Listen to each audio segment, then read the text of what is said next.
My name is Linda Williams. I've been married to James for 7 years. We have one elementary school-aged daughter. I never thought it was possible for someone to be so cute that it wouldn't hurt to have them in your eyes. But now that I'm a mother, I realize it's true. However, as soon as it was revealed that our first child was a girl, Susan, my mill, immediately demanded we have another one. Apparently, girls aren't acceptable. That being said, James's family is from a long line of office workers, and there's nothing to inherit, so it's not necessary to emphasize it to that extent. Why don't you have a second child? That's what I'm told every time we visit the in-laws.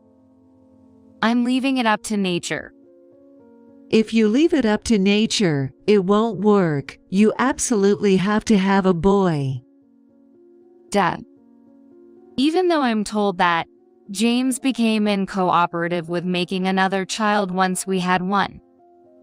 Even when I told him what she was saying, all he said was, "Just ignore her, she'll give up eventually." After about 2 years of marriage, the topic of living with Susan came up, and although I felt uneasy, I accepted it. Even though she won't show any love to her granddaughter. And as expected, I was blamed every day for something regarding the child. You still couldn't do it this month. You're really an useless wife. Why can't you have children? Don't you have any intention of having children? I can't possibly say that James isn't doing his part. It was around this time that I started to get fed up with being the only one attacked every day. And then Susan said something unbelievable. James is going to remarry with Jenny. Remarrying with Jenny? Who's that? Haven't you heard it from James? No. She's James's mistress. What? James was busy playing games on his phone and didn't seem to be paying any attention to our conversation. I looked at Susan again. Is she senile? As I was pondering, Susan shouted, That's why you should leave right away. Susan, James hasn't said anything about that though. So even if you tell me to leave. Annoyed, Susan called James over and forced him to join the conversation. Even if I make him participate, there's no way he has a mistress, I thought. However, about Jenny, yeah, I'm going to remarry with her and divorce you. It's like saying, let's stop buying radishes and buy potatoes instead. What do you mean? What do I mean? What do I mean? Hurry up and move out. My new deal is coming. You explain yourself. But haven't you heard what Mom said? My new wife is coming. So you're saying you cheated? It's not cheating. Yeah, he's serious. Serious? When did you even meet someone like that? Isn't that betrayal? That can't be helped, since you won't have a child. So because I won't have a child, he cheated. And have you known about it, Susan? Yeah, I did. That's why I've been telling you forever to have a boy, but you keep saying to leave it up to nature, and this is what happens. Here, the divorce papers. Sign them and submit them. James had them prepared in advance, apparently, and he took out the divorce papers from the drawer, placed them on the table, and went back to looking at his phone. How can you be playing games on your phone at a time like this? It's not that big of a deal. It's just signing divorce papers. Why is it so hard for you to understand? Susan keeps saying it's all about having children, but you don't even try to make one. Even if you say we need a boy, with your lack of cooperation in making one, we'll never have a child. So, are you blaming James? Isn't it your fault? Why am I at fault? It's always the wife's fault if the husband isn't in the mood. That's how it goes. Huh? What's that supposed to mean? That's why I was against this marriage. Besides, you're too old. When you said you wanted to get married, you were 28. I was worried that you were too old to have children. And as expected. But we did have a child. We have a daughter. But that's not enough, is it? Girls eventually marry off. They are useless. People don't have children just to be useful. Well, aren't you cheeky? You know, as you get older, being cheeky just isn't cute anymore. That's terrible. I've always listened to what James said. I came here without opposing to keep the peace in the family. You know, that's what's boring about you. Boring? Well, you know, no matter how much I hate it, I just have to say yes, dear, and listen obediently. That kind of thing is just boring, you know. When it comes to that, my girlfriend, she's got her own opinions, you know. I think that's what's good about her. What's going on? Accepting living with Susan, not opposing anything she says. All for the sake of James. Is that boring to him?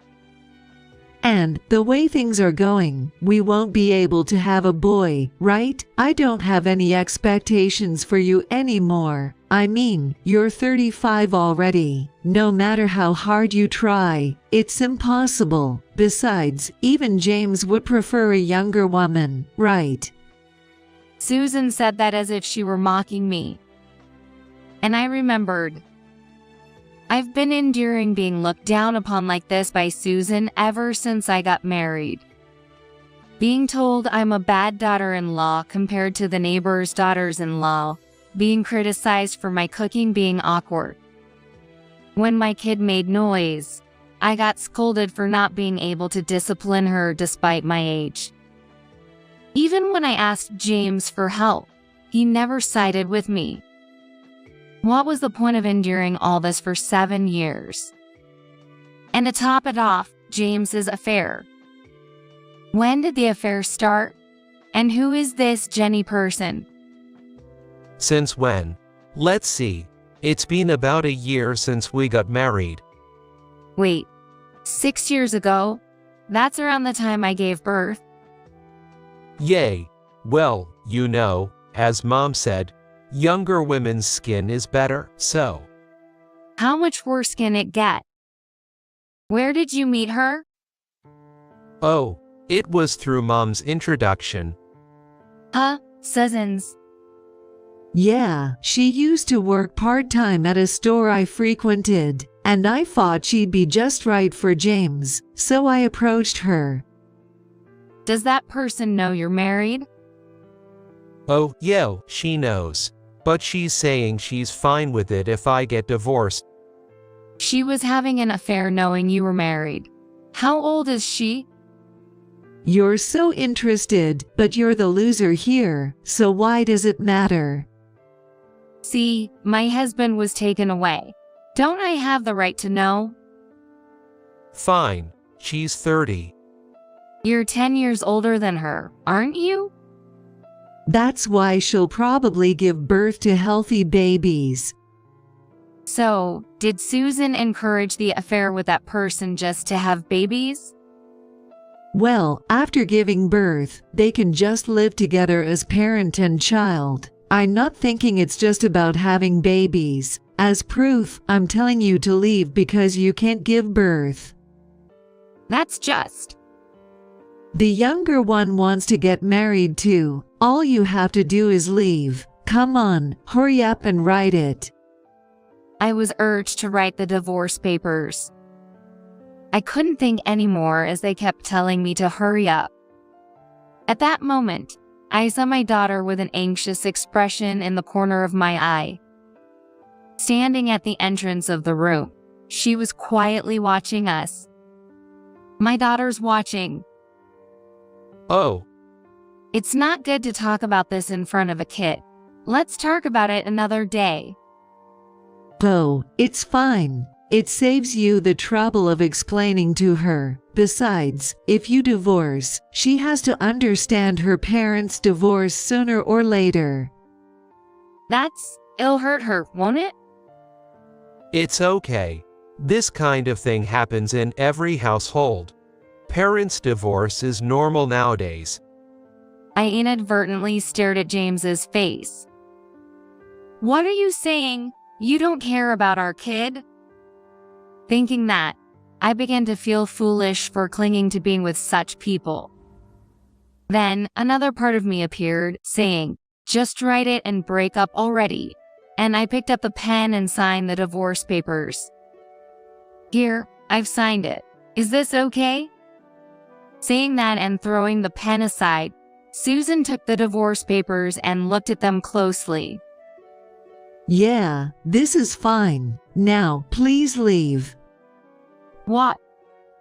You're divorced, so it's weird to stay in the same house, right? Even a new wife wouldn't like that, so please leave.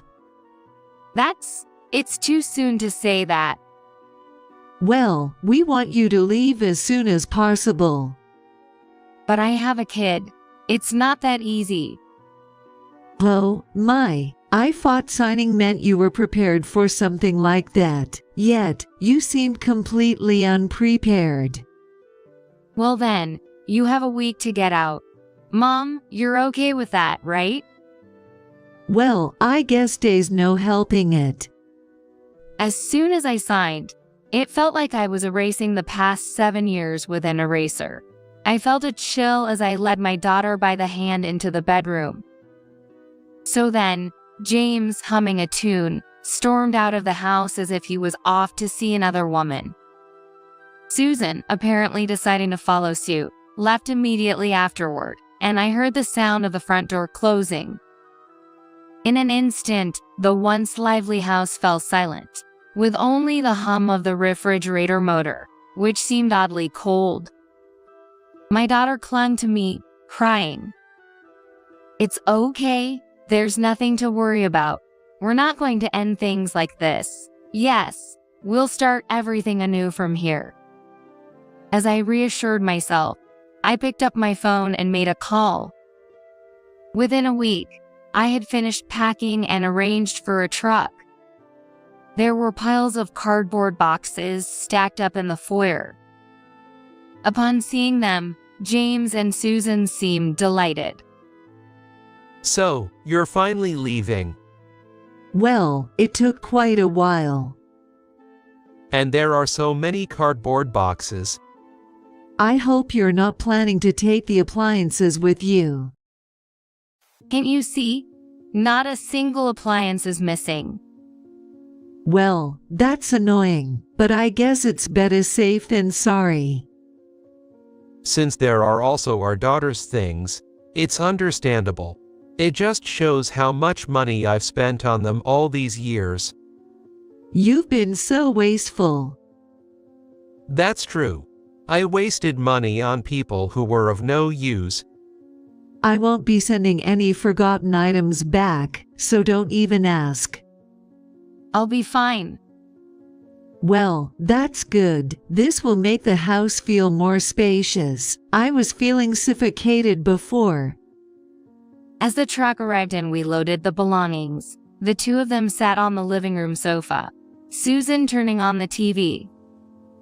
Even when I asked James for help, he was glued to his phone playing games. What kind of people are they? Even at the very end of saying goodbye to their precious daughter or granddaughter, they maintain this cold attitude. There was a slight pang in my heart, but thanks to this, even that feeling disappeared. With everything now over and a new beginning ahead, I felt refreshed. As for my daughter, she watched me instructing the movers while clutching her stuffed animal. Her face still betrayed her anxiety, tears welling up in her eyes. It's okay, there's really nothing to worry about. With that thought in mind, I gently stroked her head. Once all the luggage was loaded onto the truck, James and Susan came to the front door. Is it done? Yes, it's finished. Finally leaving, huh? Now I can invite her over. Yes, finally. Thank you for everything. Yeah, just hurry up and leave. Since this is our farewell, and considering everything that's happened, could you escort us to the truck? Huh, why should we do that? We've been a family for 7 years, so I think it's only right. It's our way of saying goodbye. Goodness, you're so formal about the strangest things. Just leaving is enough for us. Yes, that's why I'm asking for your help to the truck. I have no sentimental attachment either. Mom, it's fine. That's it. Oh, really? Well, if James says so, then I guess it can't be helped. With that, Susan slipped on the sandals by the entrance and headed outside. Following suit, James put on the remaining pair of sandals and stepped out. I took my daughter's hand, and together we stepped outside the front door, giving a firm nod to the movers. Then the mover said, "Sir, please get in." Huh, why should I get in? "It's fine, Mom, please get in too." Wait, why should I get in? "You need to get in. Once you're in, you'll understand." Wait a minute, I don't want to. What should we do? The mover pushed them both onto the truck. Though they resisted, they realized that making a scene would attract neighbors. Concerned about their reputation, they reluctantly boarded the truck. James, what is this? I have no idea. But causing a scene now would just be embarrassing. Let's just get on for now and figure it out later. That's true. "It'll be fine if you can come back later." I said that, then closed the truck door and let my daughter wave to them. The mover nodded, started the engine, and began driving the truck. My daughter looked puzzled as she watched the truck drive away, but I smiled at her and said, "How about we have a snack?" Once inside the house, I laid out some snacks I had bought to calm my daughter down. It was a s'more cake, not really fitting for the occasion. "Let's have some." While eating the cake, I told my daughter that her father and grandmother had moved out. She must have thought she was going to leave this house too. She was surprised by the sudden turn of events, but I reassured her that everything was going to be okay. Then, her smile returned.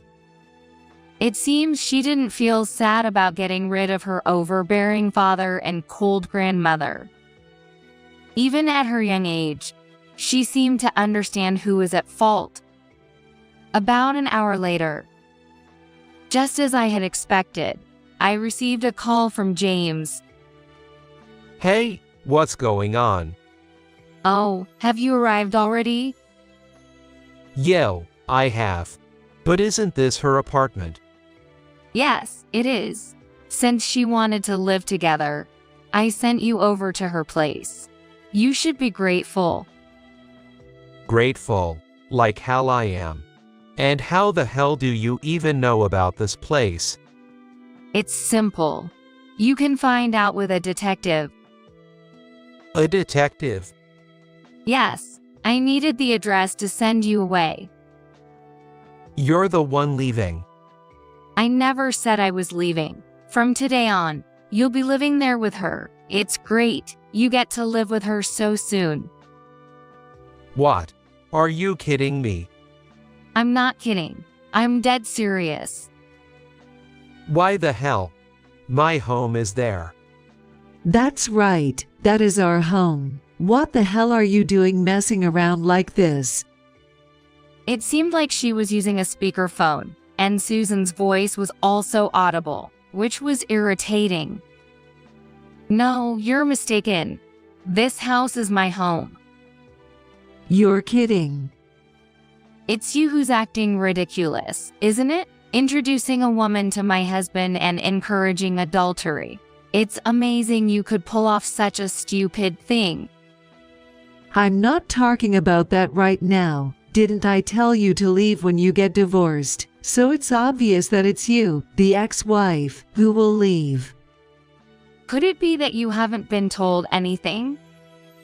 What do you mean I haven't been told anything? Susan, why are you shouting here? You're disturbing the neighbors. Shut up. The movers unloaded everything from the truck and piled up boxes in front of the apartment. If we leave it like this, all your stuff will get wet from the dew. If you don't want that, then come here soon. I don't think I need to go since everything in those boxes belongs to you guys. What did you say? That can't be true. Susan continued to hysterically scream. Susan, it's embarrassing. From now on, if you're going to live there, the neighbors will think a crazy old lady has moved in. Who are you talking about? Anyway, please live there from today. We're strangers to each other now. No, we're leaving. We'll kick you out of that house. You can't do that. If you enter the house without permission, I'll sue you for trespassing. What a woman. You're the crazy one. James can confirm this. Why don't you ask him? What are you talking about? It's about whose house this is. There's no need to ask. James said he bought the house after he got married. Even though it was used, it was clean enough. That's why I moved in with him. Oh my, what a big lie. But someone who's comfortable lying even when having an affair would certainly tell such lies, right? What do you mean? Well, actually, this house was built by my parents before I got married. My parents passed away and I was living alone. But when I said I didn't want to leave my childhood home when getting married, James said, "Then let's live here." After getting married, when James said you would live with us, I thought it was okay since it's a spacious house. Lies. James said he bought the house used. That's why we decided to live together. Susan, think about it. How could James afford such a big house with his salary? And moving in right after marriage. Even paying for the wedding was a stretch for him. But that's... So, this house is mine. You have no right to claim it. Why don't you ask James? James, what's going on? From the phone, trembling Susan's voice could be heard. But James seemed to be playing games as usual, pretending not to hear. James, stop playing games and answer. When it's inconvenient, James tends to ignore. Seems quite inconvenient now that his lies are exposed. James, say something. Are you just going to let her make a fool out of you? Fine. As James's faint voice came through, it seemed like it was now him speaking instead of Susan. Sure, it was your parents' house, but I'm the one living here now, so it's mine. Like a child's opinion. You could live here because of our marital relationship, right? That's why I allowed you to live here. It's the same for your mother, isn't it? Well, that's true, but... Even so, you lied about buying it yourself. Even if you say that, it doesn't become yours. The ownership of this house belongs entirely to me. But if we divorce, we'll split the assets, won't we? That's true. It's never been mentioned until now. But you see, I inherited this house before marrying you. Even if I inherited it after marriage, it's still my own inheritance. Which means it's not shared property. Too bad. So there's no need to split it. That's a lie. If you think it's a lie, why don't you investigate? I'm just stating what I heard from the lawyer. Upon hearing James's skeptical voice, Susan seemed to think she would lose if she continued, So she spoke up again. But what about appliances and furniture? There are things to split, right? Typically, yes. But all the appliances and furniture in our house were used by both parents. Of course, some things were bought new, like that $30 toaster. Do you want it? Shall we give you $15? Or do you want to give me $15 and take the worn out one? I don't want it. Oh, the junk James brought when we got married is packed in boxes. And all your stuff is also in boxes. Originally, most of them were going to be thrown away, but since you do seem to cherish things, I didn't want to hear complaints about throwing them away. So, I packed everything to ease your mind. So that's how it is. Thanks to that, the moving costs were no joke. It was quite expensive. But since all the appliances are mine, it's a good thing the moving costs weren't there. So that's why the movers charged so much, that amount. It was expensive indeed. I was surprised when I saw the estimate. But since it's money I don't need to pay, I didn't mind. But there's still so much. Oh yes, absolutely. Most of them were practically garbage. Torn socks, worn out sneakers, raggedy t-shirts. You should have just thrown those stuff away. Well, when I asked if I should throw them away, what did you say? What a waste. You said that, didn't you? You shouldn't just throw things away like that. That's what you said, right? And yet, you never wore any of them and kept buying new things. So, I couldn't bring myself to throw them away. Any complaints about that? And now you're telling me to live in this cramped apartment. I can't say whether it's cramped or not. But you wanted to live with her, didn't you? Isn't that great? With all this stuff, it's impossible to live in an apartment. Well, that can't be helped, can it? You and Susan are the ones who got involved in an affair. Hey, come on. That's just cruel. The divorce went through, so I have nothing to do with it anymore. And this isn't the end. There's more to come, so be prepared. Huh? What do you mean them's more? James and Susan were surprised by my words, but I laughed and hung up the phone. Later on, I received a frantic call from James. It seems he's being scolded by his mistress. What's the meaning of this? I didn't agree to you coming over suddenly. I didn't expect things to turn out like this either. She just dumped our stuff and us here. Then take them back. It's a lot of stuff. It's not that easy. I didn't ask for this. When your ex-wife moved out, we were supposed to live in your spacious house. Sure, but it's not that simple anymore.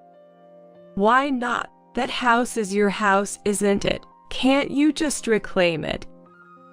Well, you see, actually, it's in my ex-wife's name. What? But you said it was in your name. Yeah, it is. But there are some complications. I thought if we were divorcing, she should at least have the house, you know, to be fair. This is ridiculous. What about me? How am I supposed to live in this cramped space? And look at all these cardboard boxes we have. Yeah, I get that, but... So, does that mean we can't live in that house? Yay, well, that's how it is. Then buy a house. If that's not possible, then rent a spacious apartment right away, with your salary. Well, that might be difficult. You're so annoying. It's no use making such a racket in this tiny apartment. Since it's come to this, we have no choice but to live here. What are you talking about? Are you seriously considering living here? Then you should pay 2/3 of the rent. Huh, why would I do that? Of course, you brought your mother along without even being married yet. And now you're saying you'll live here together. It's ridiculous. If we're living together, you should pay rent for each person. And also, food and utility expenses, we should split those too. Why are you so cunning? I'm cunning. You're the one trying to live here without paying anything. Most of these boxes are yours, right? I don't even know what's inside. But do you really need this much stuff? There might even be stuff in here that's unnecessary. I almost want to charge you for the storage space these boxes are taking up. They're taking up almost all the space. I can't believe you'd say something like that. Marriage hasn't even happened yet, and we're already in a battle between wife and mother-in-law. I don't even want to go back to the apartment anymore. Oh, really? Doesn't sound like fun. Don't joke. My mom says she doesn't want to live with a woman like Jenny, and Jenny says she'll never accept Mom as her mill. It's so difficult that the neighbors are complaining about the noise. I thought that would happen. I've almost lost my temper living with that mill. But I endured it for James's sake. But why should you have to endure it when you're not even married yet? And on top of that, then's alimony from you. What do you mean, alimony? And child support too. We divorced because of your affair. It's only natural to ask for alimony. And since I'll be raising your child, it's only natural to ask for child support too. There's no way I can afford that. If I pay that, I won't even be able to move out. Then don't pay. In that case, I'll have to hire a lawyer. But if I do, be prepared for it to get even more expensive. The lawyer I'll hire is quite skilled. And I think I'll also bill you for the lawyer's fees. Why? Because the lawyer's skilled. Please, don't make such demands. From behind James, who spoke in a tone akin to a complaint, came the shouting voices of his mistress and Susan. After that, he never paid the alimony or child support. Realizing this wouldn't work, I eventually decided to hire a lawyer. The lawyer, as reputed, demanded lump sum alimony and secured a promise to pay child support every month. But James was irresponsible. He even thought about not paying.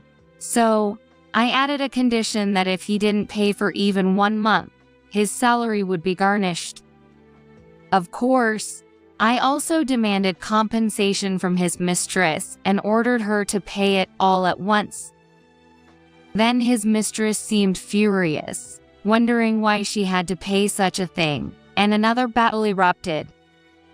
Jenny blamed Susan for being the one to initiate contact, but in contrast, Susan thought Jenny was the one to be blamed, knowing James was married, chose to be his mistress.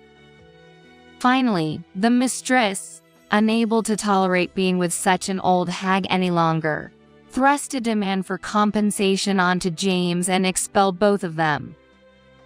The two who were kicked out seemed to have stayed at a gaming cafe for a while, but Susan kept saying that this wasn't doing the trick for their fatigue, so they somehow managed to contract a cheap apartment. However, it turned out to be a rather cool room with a cemetery next door.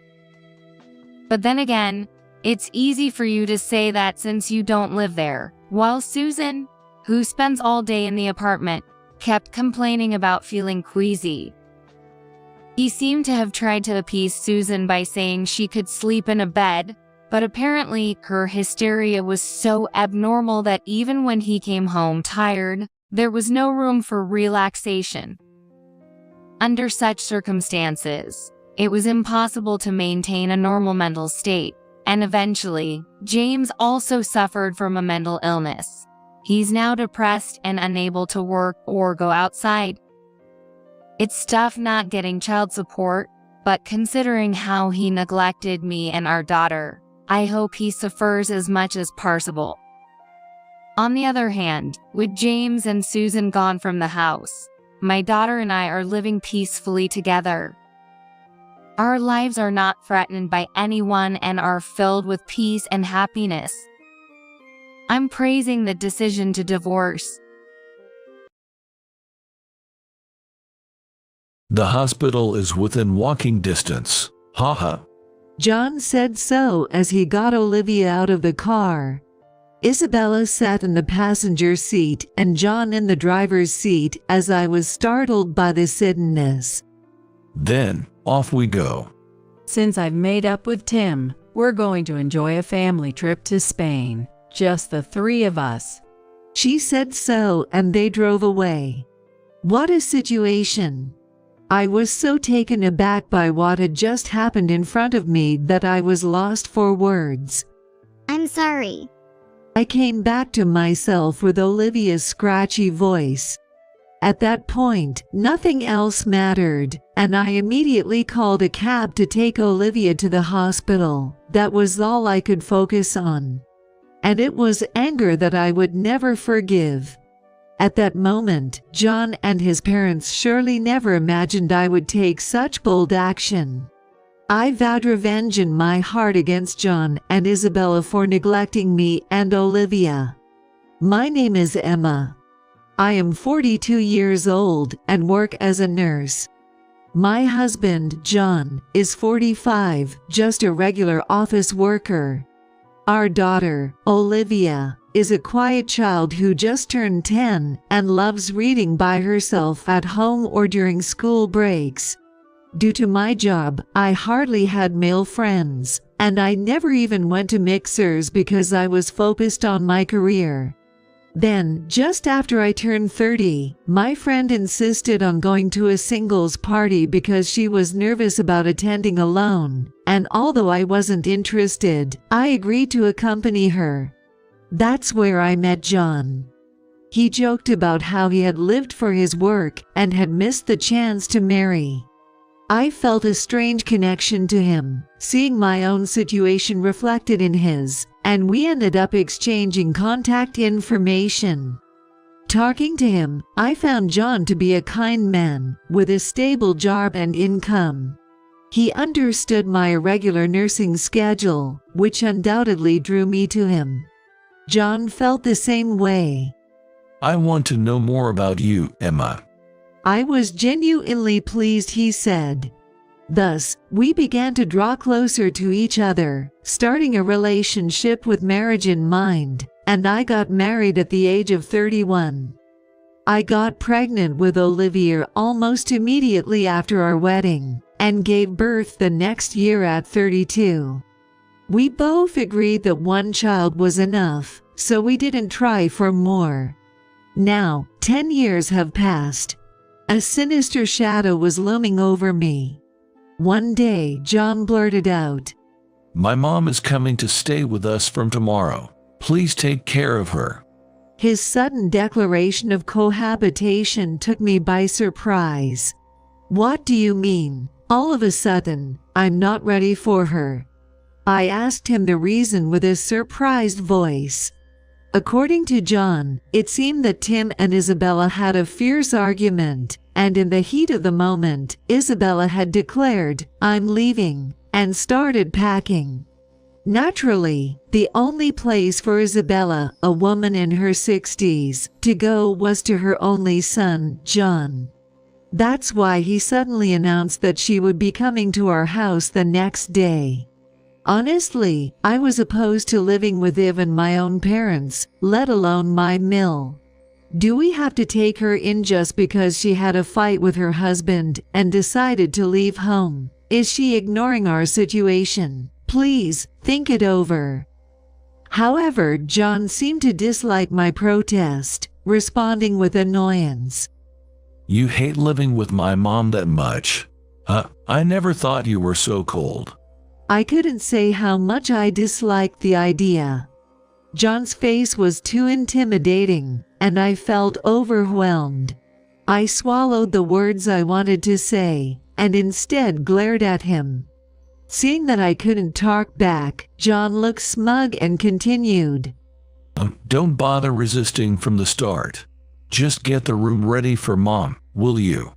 First off, since this place is rented, we need permission from the landlord or property management if someone else is moving in. The lease is in my name since I get a housing allowance, so naturally, I'm the one who has to handle it.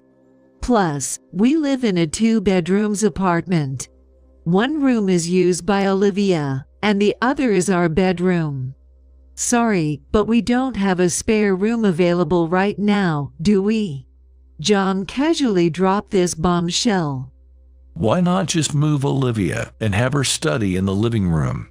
That way, you can keep an eye on her doing her homework. I think it's a good idea. She's still in elementary school. She doesn't need a room of her own. Well, that's the plan. Olivia will stay in the living room for a while. I felt dizzy hearing such an outrageous argument. How can you say something like that? Are you prioritizing your mom over your own daughter? I didn't exactly say that, but I do owe my mom for raising me. So, yeah, that's it.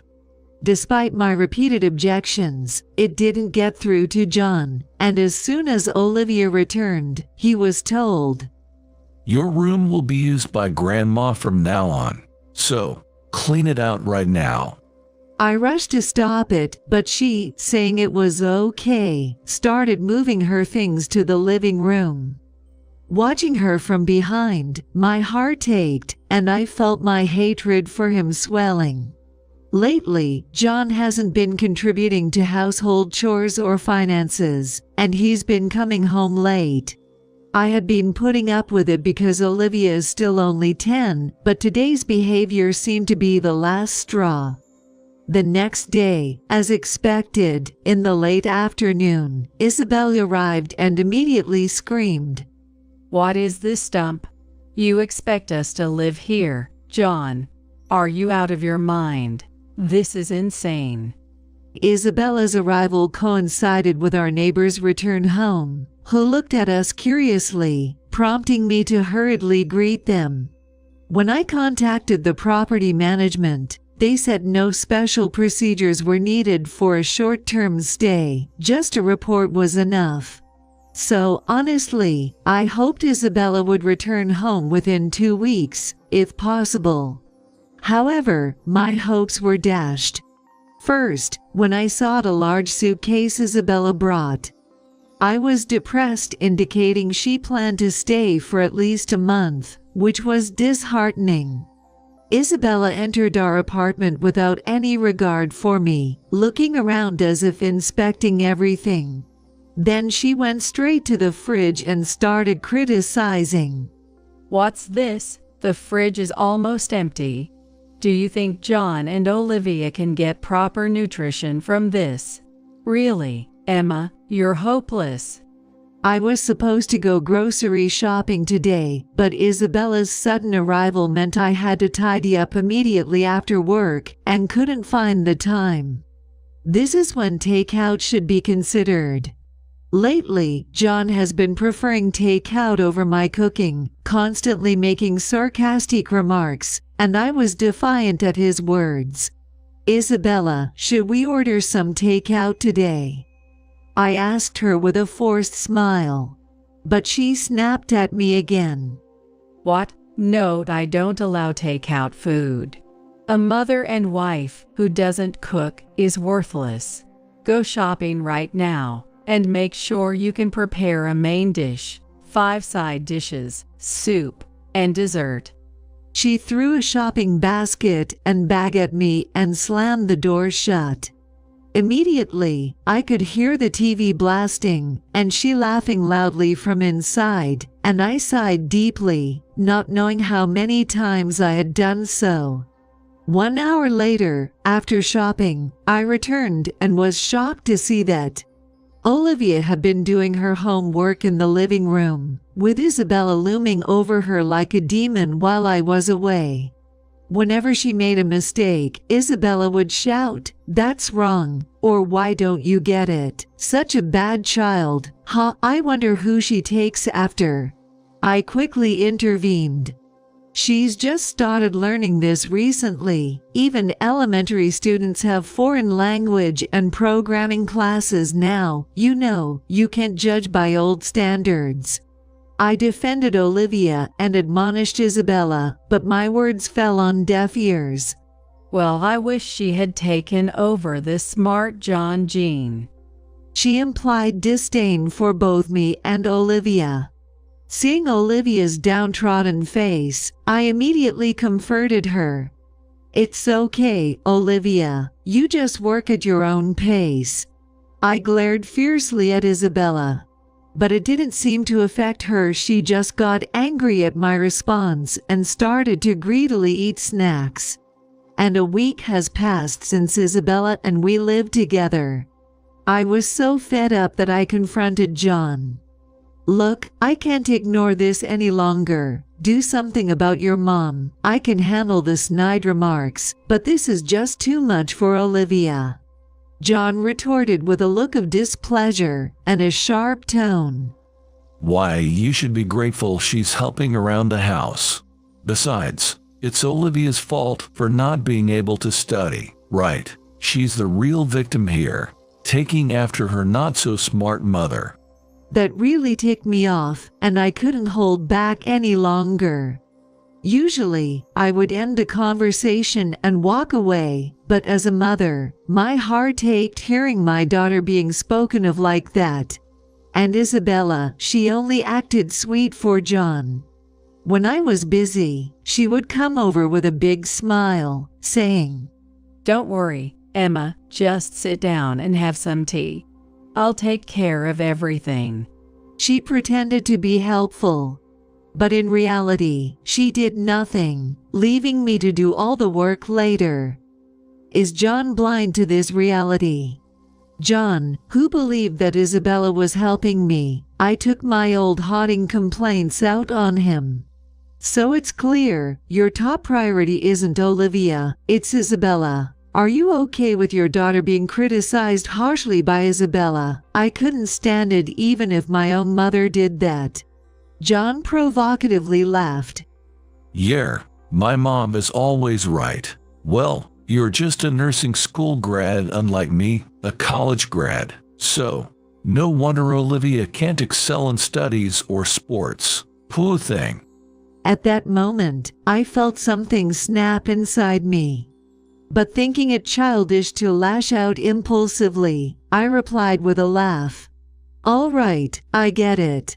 A month later, Olivia, who usually wakes up early even on weekends, stayed curled up in bed, so when I asked her, she complained of feeling unwell. Remembering the recent epidemic at school, I measured her temperature. It was 102 degrees Fahrenheit. I rushed to tell John, only to find him inexplicably getting ready to leave. I was puzzled, and John said as a matter of course, Oh, I forgot to tell you, but I'm off to Spain with my dad and mom. I hadn't heard anything about this trip, but at that moment, I didn't care. We only have one car, which is mine, since John commutes by train. Ignoring John, I tried to take Olivia to the hospital, which is open even on weekends, but then John and Isabella showed up with their suitcases and dropped the bombshell. The hospital is within walking distance. John said so as he got Olivia out of the car. Isabella sat in the passenger seat and John in the driver's seat as I was startled by the suddenness. Then, off we go. We've made up with Tim, so we're going to enjoy a family trip to Spain, just the three of us. She said so, and they drove away. Stunned by the sudden events, I was brought back to reality when Olivia, with a raspy voice, said, I'm sorry. Suddenly, nothing else mattered, and all I could think about was calling a cab immediately to take her to the hospital. And it was anger that I would never forgive. At that moment, John and his parents surely never imagined I would take such bold action. I vowed revenge in my heart against John and Isabella for neglecting me and Olivia. 2.5 hours later, my phone vibrated relentlessly with calls from John. I didn't want to answer, but ignoring it wouldn't change anything. Reluctantly, I answered the phone with a heavy sigh.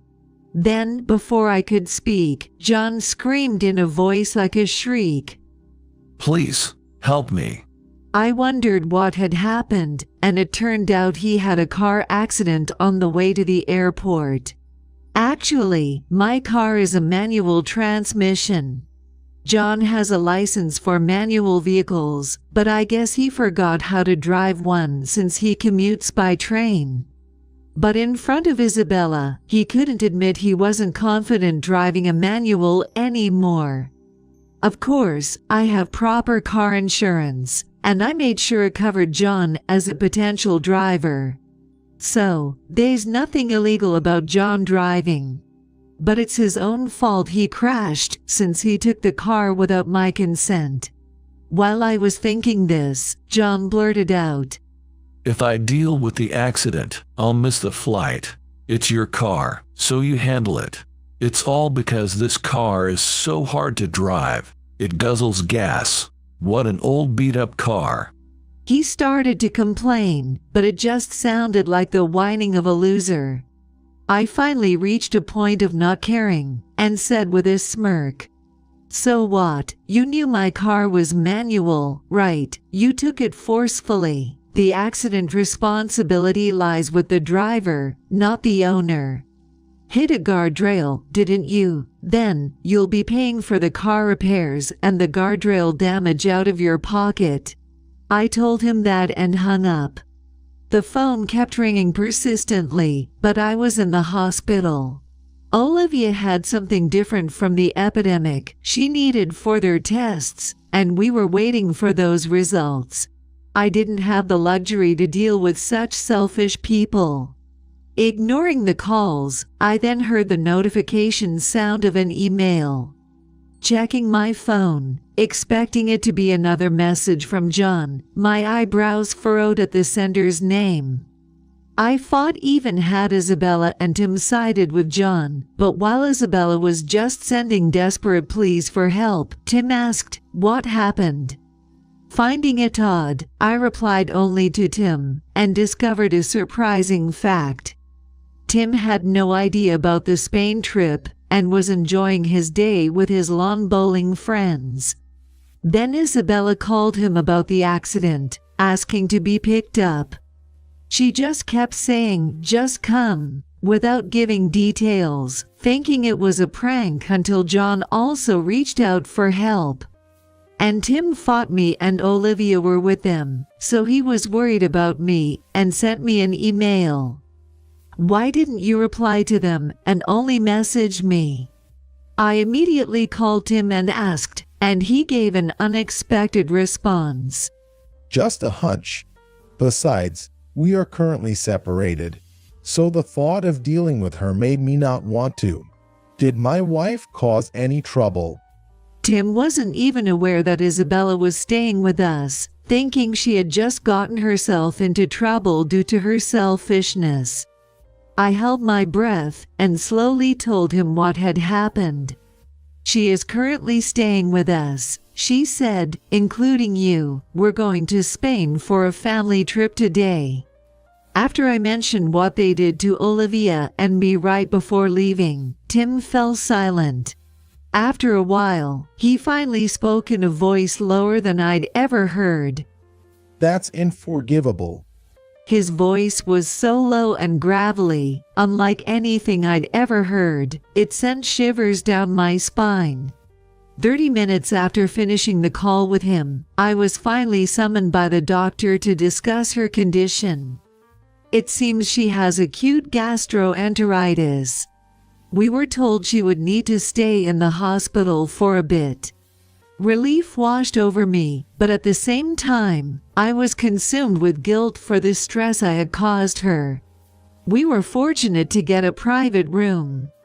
Olivia, how are you feeling? We got a private room, so rest easy, okay? I tried to sound cheerful when talking to her, but she looked guilty and apologized. I'm sorry. It's my fault you had a bad time. And now my studies will be delayed. I'm so sorry. So sorry. I rushed to her side and hugged her gently. I'm not raising you because you're good at studies, but because you're my precious child. Live your life as you are. Later, Tim, who had arrived at the hospital, contacted us, and Olivia, always a grandpa's girl, was delighted. Tim seemed happy to see Olivia after a long time, and they starting a pleasant conversation. He mentioned seeing in the newspaper that she had won a prize in an art contest, and boasted about it to his lawn bowling friends, which led to a pleasant time. Then, an unwelcome call came through. It was John and Isabella. We missed the flight because you didn't help us. We can't cancel, so it's like we've lost the full amount of the trip. You owe us for all 3 tickets. Isabella chimed in. We had the chance to make up with Tim. I was outside the hospital talking to them, but their voices were so loud it was as if they were on speaker. Then Tim, who had followed me, casually remarked, Wait, I wasn't invited to any trip to Spain. It seems there's a third person involved, but it's neither Olivia or Emma, and certainly not me. So, who could it be? John and Isabella probably never imagined Tim would be there. They started to get nervous. Hey, why is Dad at Emma's place? I could imagine his voice weakening over the phone. I pointed out that the two were lying and that Tim had seen through them, which is why he contacted me instead. Then Isabella began to make excuses. Well, it was a lie that we invited Tim. So it's just the 2 of us going on this trip. Don't pry any further. It was as if she was asking to be doubted. Trying to contain my laughter, I counted. Oh, really? Because I just checked, and the reservation site clearly says 3 people. At that, the 2 of them lost their words. They suddenly fell silent. Recently, Olivia told me that Isabella had been using my computer while I was away. She didn't know the details, but mentioned something about searching for Spain. So, I logged into my travel booking site out of curiosity and found it a reservation for 3 people made by Isabella under my name. I had already confirmed the charges on my credit card. So, the financial damage was mine. Thinking John absurd for complaining about cancellation fees. The evidence of a third person in the reservation was clear, so I pressed on who that might be. Still, John continued to deny. Well, it seems like Mom got the number of people wrong. It was supposed to be just the 2 of us. Is that so? John sighed, relieved. Anyway, the trip is off, right? So, come to the location I'm about to tell you. We'll discuss what to do next there. I said that and hung up. I left Olivia in her hospital room and waited with Tim for their arrival at a nearby chain restaurant. When they showed up, John inexplicably got angry. The guardrail damages aren't covered by insurance, so you deal with it. I was appalled at his audacity.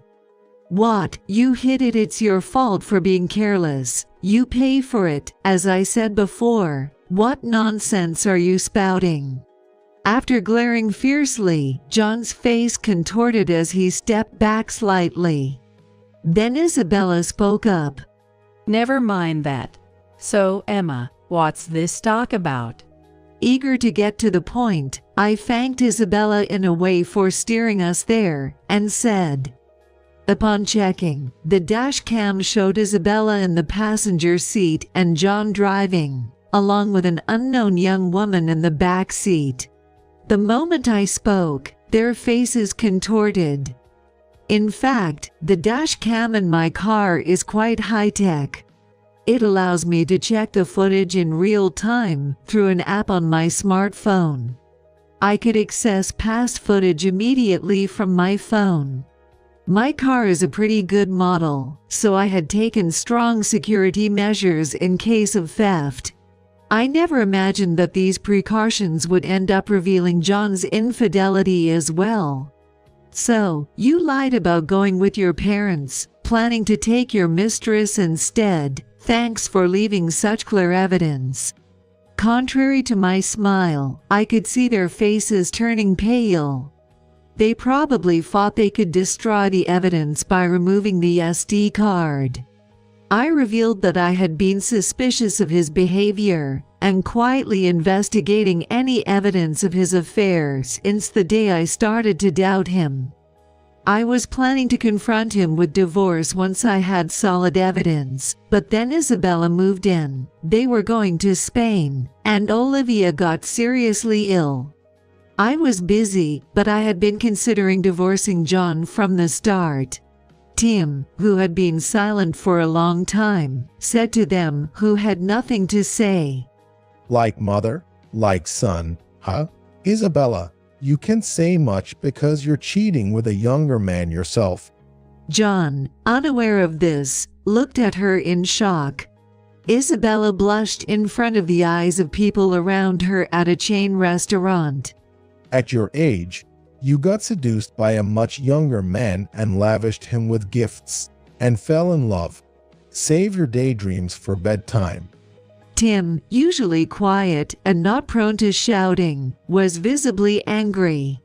This is the reason why Isabella left home. After all, she deserved it. Yet, she made excuses, trying to shift the blame to Tim, showing no shame for intruding into our home. Disgusted, I looked at Isabella with scorn.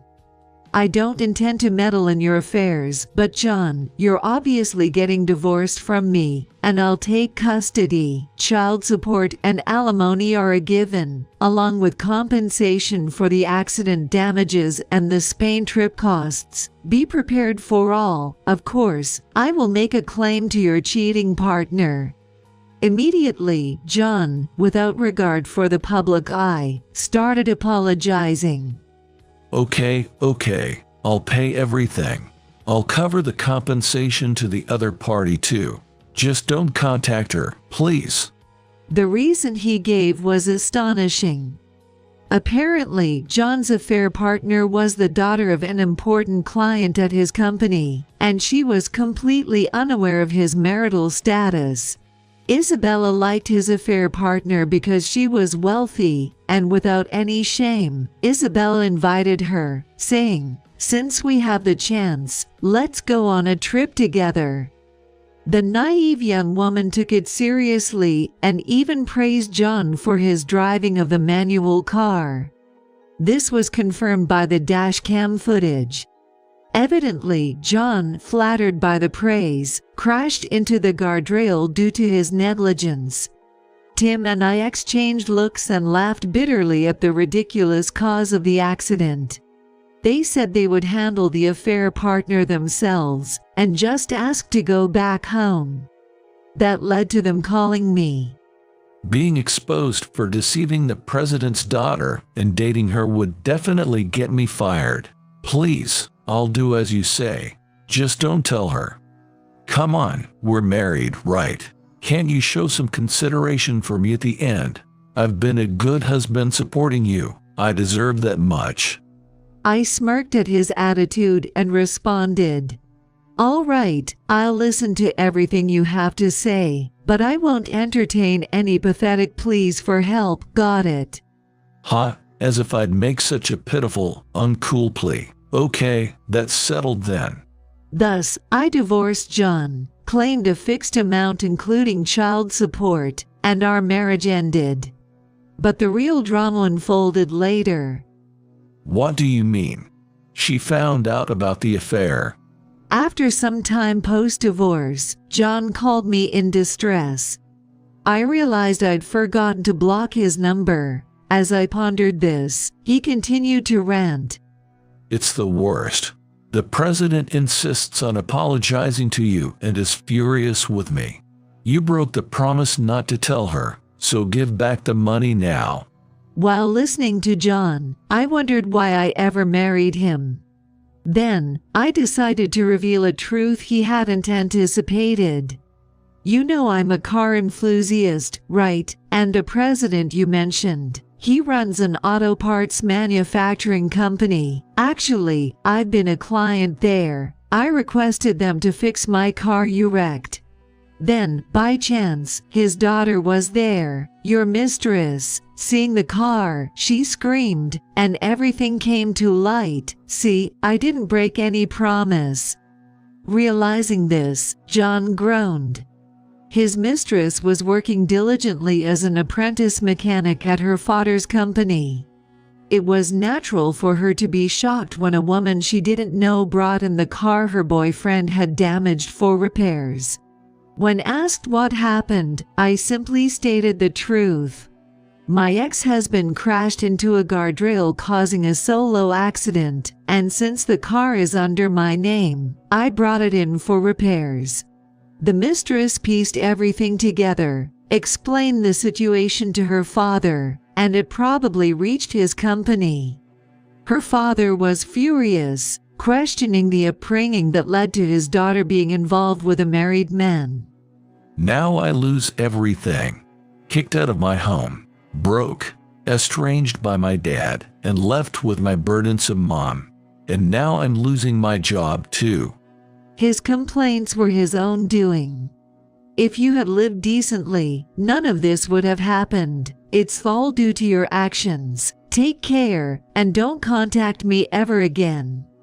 I firmly stated my farts and hung up.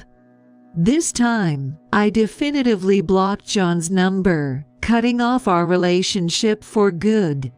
Later, I received a call that my car was repaired, inadvertently learning about John's fate. Indeed, it seems he was fired from the company. The reason was that he embezzled the company's money.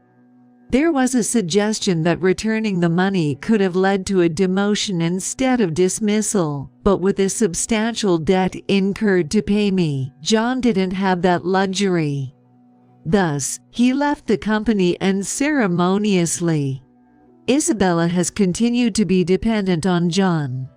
At their age, it's not feasible to force her to work, and without any money, she has no choice but to care for him at home.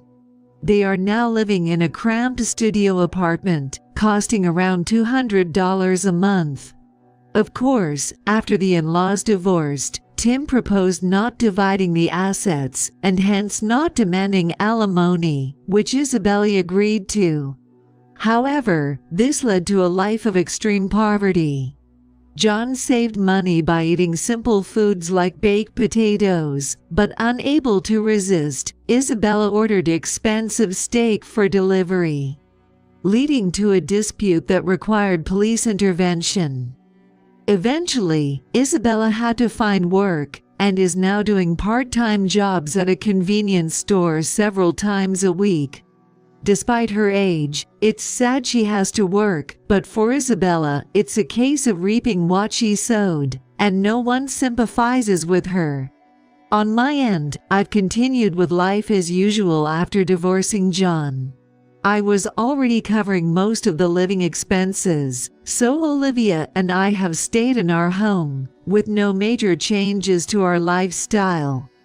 Ironically, Olivia's grades improved, possibly because she was free from John's constant nagging about her studies. Especially her art grades have been excellent, and she's even expressed a desire to pursue a career in the arts. As a parent, my role is to respect her choices.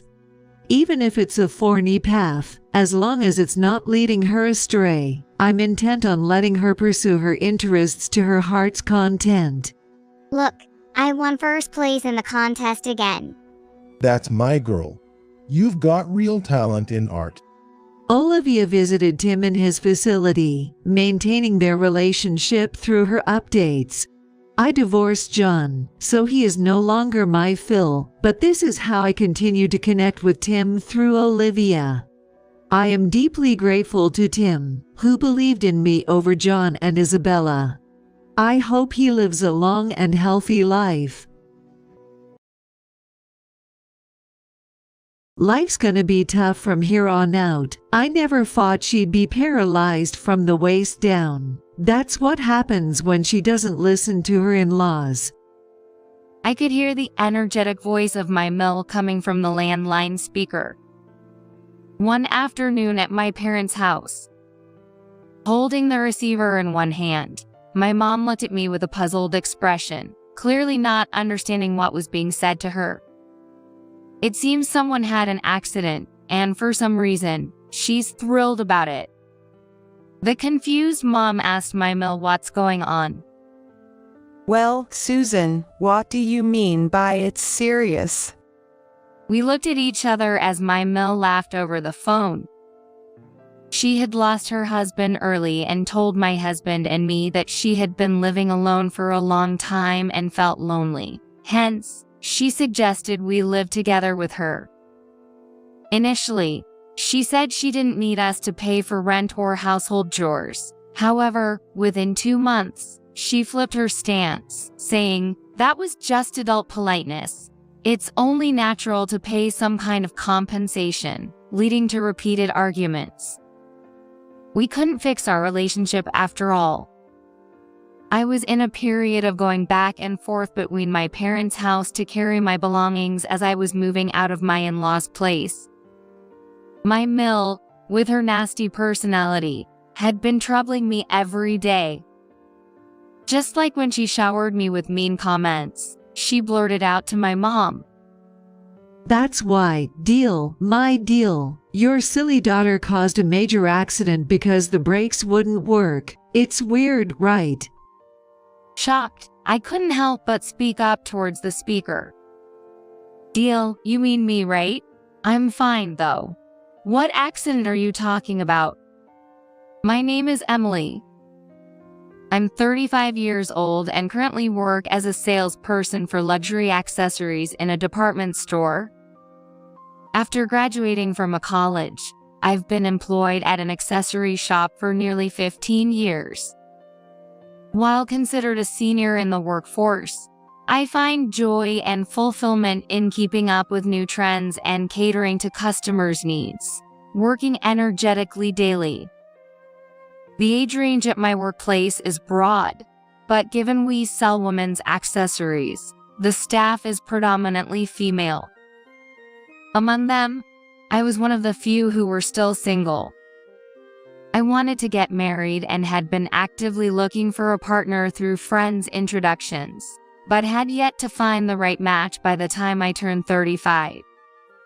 Thus, I took the initiative to seek out a marriage counseling service. I earnestly listened to the counselor, sharing my values and lifestyle in detail. Considering whether there was a match, I ended up meeting Harry, an engineer. He was a year older than me, had a good vibe, and the way he listened to me, slightly blushing, left a very good impression. After hitting it off, we went on several dates, gradually getting to know each other better. I sometimes slipped into my sales pitch talk, but as I spoke with him, that stiffness melted away. Over time, Harry would enthusiastically talk about his favorite novels, and I found myself engaging more openly, the complete opposite of how we started. We both agreed that we wouldn't find a better match than we did. Based on our deep trust in each other, we decided to get married. We were looking for a new home close to my husband's family home. His father had passed away early but left behind a significant inheritance, and my mill, Susan, continued to live there alone. Harry had moved out after getting a job and only returned occasionally. It seemed she had been feeling anxious for a long time, and one day, she suggested we move in with her. Being alone all the time just makes the loneliness accumulate. I'm at an age where I have to worry about illness and injuries, right? Instead of looking for a new place, you don't need to pay rent. So if you're okay with it, why not live here together? It would mean we could spend more time together. Of course, I wouldn't get in the way of a newlywed couple. Could you consider it, thinking of it as a way to ease my worries? My impression of my mill from our visit was that she was gentle and modest, saying, "We'll keep our living areas separate, and since I'm not working, I'll take care of the household chores and cleaning." The loneliness of her living alone was palpable, and understandably, neither my husband nor I could dismiss her outright. Moreover, we were thinking about starting infertility treatments because we wanted children in the future. These treatments would require a long time and significant medical expenses. We had planned to cut back on our living expenses for the cost, but living with my in-laws would not only save money but also allow us to save more. This would enable us to approach the treatment more systematically. Thus, we started to think quite positively about living together.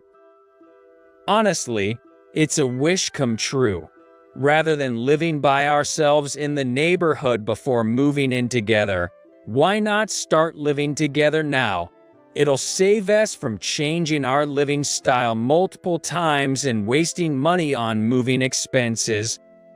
That's right. I don't want to see your mother looking so lonely. Moving into my in-laws' house was nerve-wracking due to the mill and deal relationship. However, it seemed like the best solution both financially for us and mentally for my mill. After much discussion, we decided to move in with my mill.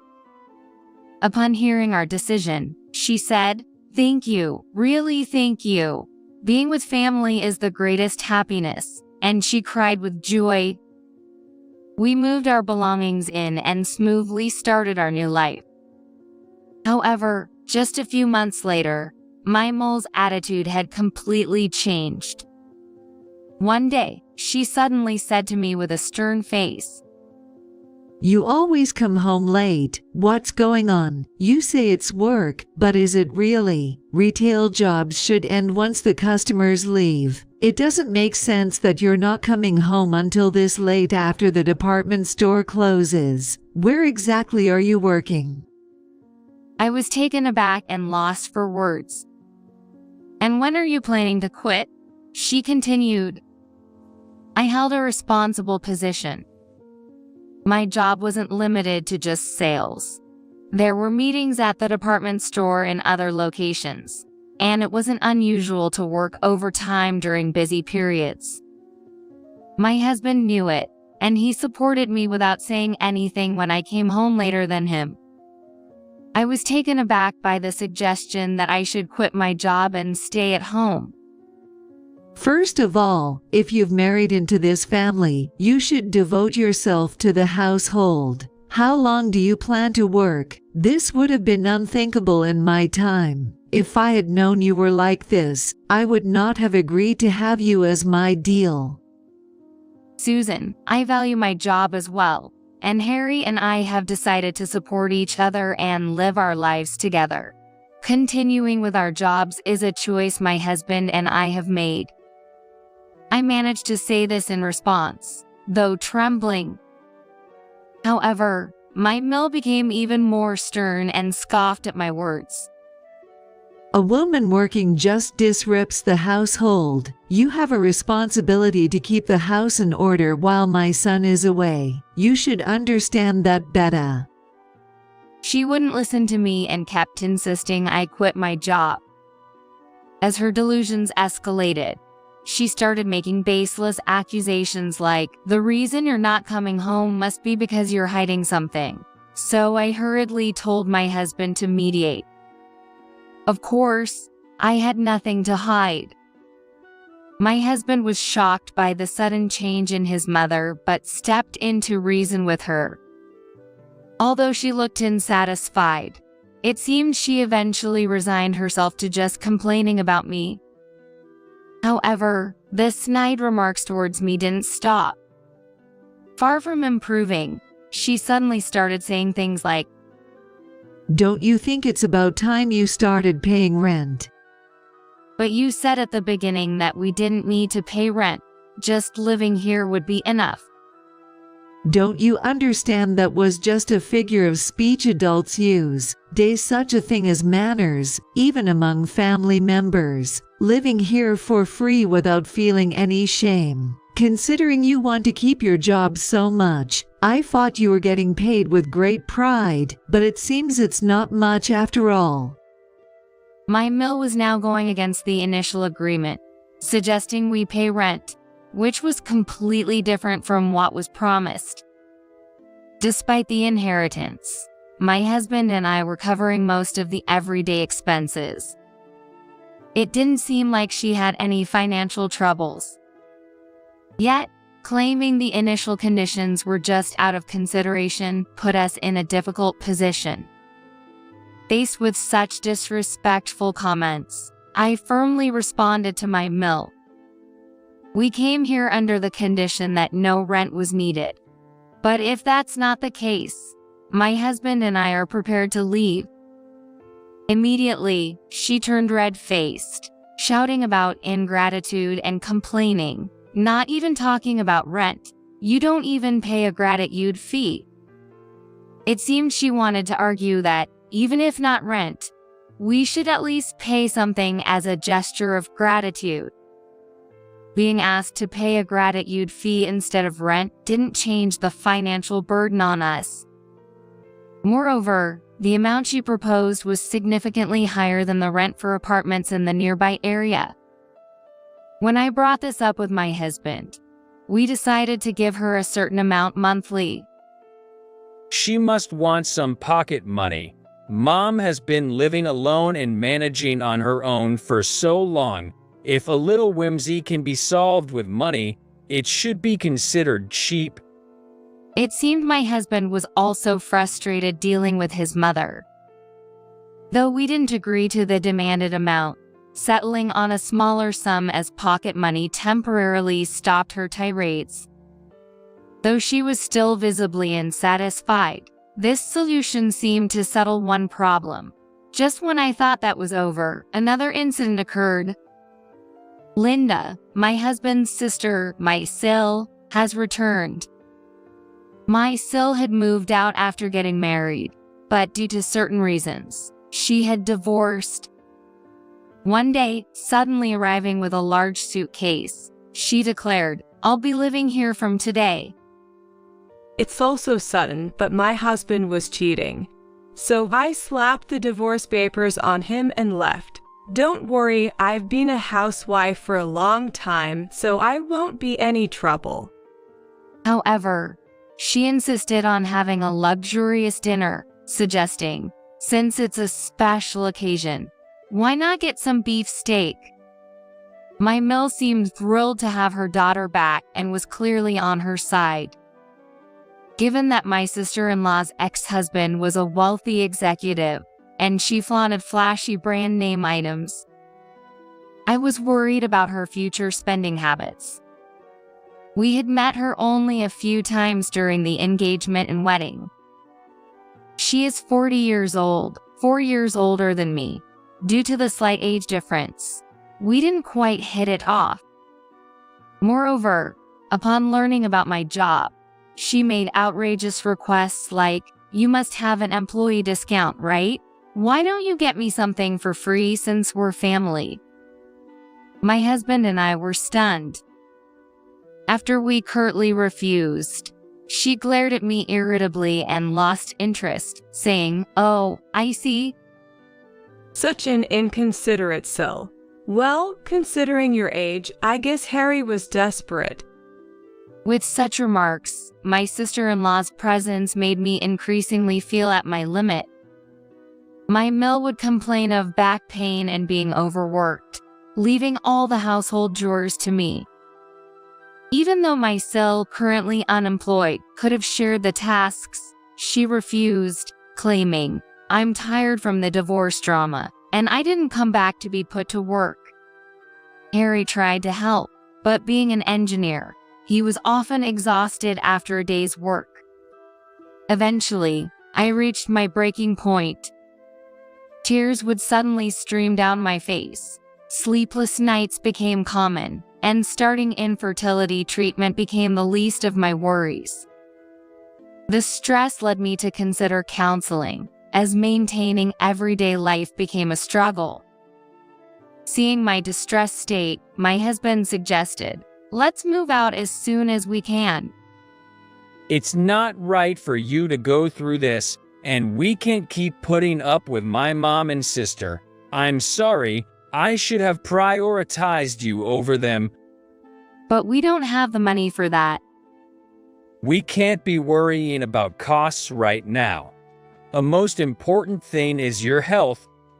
He started looking for a new place immediately. However, it was precisely the season for graduations and new school terms, making affordable housing scarce and quickly taken. It seemed like moving out of my in-laws' house would take some time. Meanwhile, my relationship with my SIL didn't improve and only seemed to worsen. As a salesperson, I used somewhat expensive cosmetics and accessories to maintain a professional appearance. My SIL, being unemployed and short on funds, she seemed envious of my belongings. I started noticing items missing or moved. And when confronted, she would nonchalantly confess, What's the big deal? I like this brand too. It should be okay to borrow a little.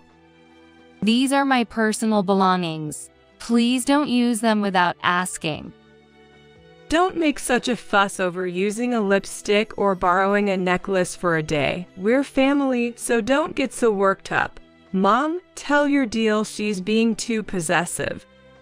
Despite multiple warnings, she would bring my mill into the argument, both ganging up on me with petty complaints.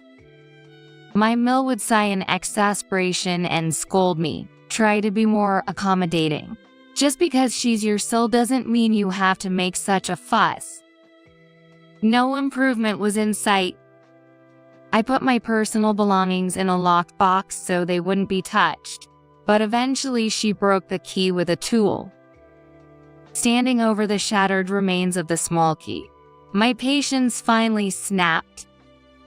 No matter how many times I've pointed it out, nothing changes, and now even my keys are broken. I've had enough. If living together means not respecting each other's belongings, then we can't continue living together. I'm moving out. I declared this to the two of them and started hastily packing my belongings into a large bag. My mill, furious, followed me around, yelling, "Think it over. You can't endure even that much." But realizing I was not listening, she started making a phone call somewhere. The call was to my family home, unbelievably. Whether my mom picked up the phone or not, I could hear her lodging a complaint. "What kind of upbringing have you given your daughter?" I couldn't catch how my mom responded, but soon after, I got a call. Was that call just now from your mill, Harry's mom? She said something really odd. Emily, are you okay? Are things not going well with your mill? My mom seemed to get more worried about what my mill said, but she was furious when I explained the reason. She told me, "Come back home immediately." My husband, upon hearing about the situation later, also suggested, "Once we find a new place, I'll come to pick you up." Encouraged by this, I began to prepare in earnest and left my in-laws' house the next day. Needless to say, none of them came to see me off or tried to stop me. I planned to collect my belongings from my in-laws' house while commuting between my parents' home, my in-laws, and work. A few weeks later, as I was cleaning at my parents' house in the morning before my afternoon shift, the home phone rang. My mom checked and, with a puzzled look, picked up the receiver, saying, "It's your mill." Watching my mom on the phone, she soon made a strange face and signaled to me. Apparently, my mill was saying something odd on the phone. When she put it on speaker, a familiar loud voice, sounding quite pleased with herself, burst through. Life's going to be tough from now on, huh? Who would have thought she'd end up like that? Well, who exactly is having a tough time? What exactly are you talking about? So, deal, my deal. What goes around comes around. Your foolish daughter caused a major accident because the brakes failed. We looked at each other, bewildered. I hadn't caused any accident. In fact, I hadn't even stepped out of my parents' house since this morning. My Mill, even more delighted, kept talking.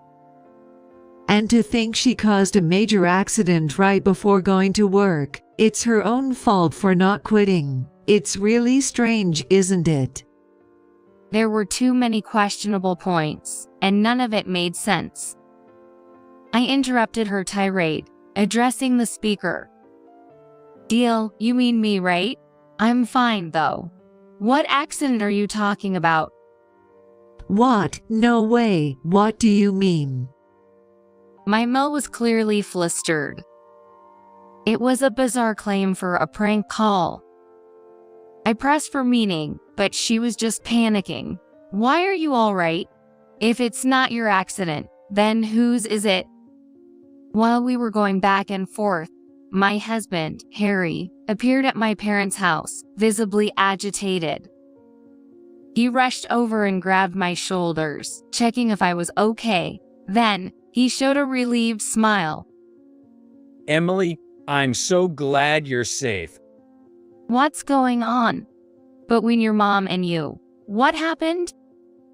When I asked, Harry suddenly said, my sister was in an accident. Your sister? I'm just glad Emily wasn't involved. We're heading to the hospital now. Can you come with us? Hearing that from my husband, I nodded without hesitation. We took the afternoon off work and rushed to the hospital. When we arrived at the hospital, we were told that my Sil was still undergoing treatment, but her life was not in danger and she was fully conscious. My Mill, who was panicking, had also arrived, and we all were immediately relieved by this news. Then, we went back and forth between the hospital and the in-laws' house, preparing what was necessary for Linda's hospital stay until her treatment was completed. When Linda was moved to her hospital room, she was exhausted, lying in bed in a pitiful state. She was able to have a conversation, so my husband went over to her and started to listen to her story. This morning, when I was getting in the car to go to work, the brakes stopped working on the way and I crashed into a utility pole. I heard no one else was involved, but is that really true?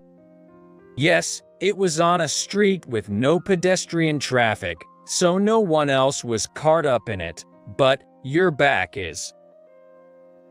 We had already heard about the after effects of the injuries from the accident she caused herself. Thanks to quick rescue efforts, Linda managed to survive but had severely injured her back. As a result, she's now paralyzed from the waist down. She can't move her legs or walk, and living on her own is out of the question. And it seems almost certain that this paralysis will remain as a lasting after effect. As the doctors explained this to Linda, she said, I can't believe it, how can this happen? And I'll sue the maintenance company, trying to lash out in tears. But since she could only move her upper body, my husband was easily able to restrain her. Indeed, the brake failure seems like it could only be due to poor maintenance. I suddenly noticed that Susan, my Mill in the corner of the room, had turned pale. Susan, are you okay? Despite the terrible situation, I couldn't harbor any resentment. She looked like she might faint, so I was worried, but Susan didn't say anything even when I spoke to her.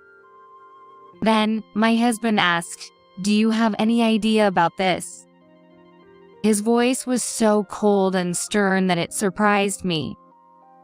I'm asking if you know anything about the car accident. Susan, blue-faced and shaking, said no, and she shook her head. No matter how many times he asked, the answer was the same. No, I don't know, she denied, but a bad feeling was growing inside me. My husband excused himself to Linda and checked her smartphone.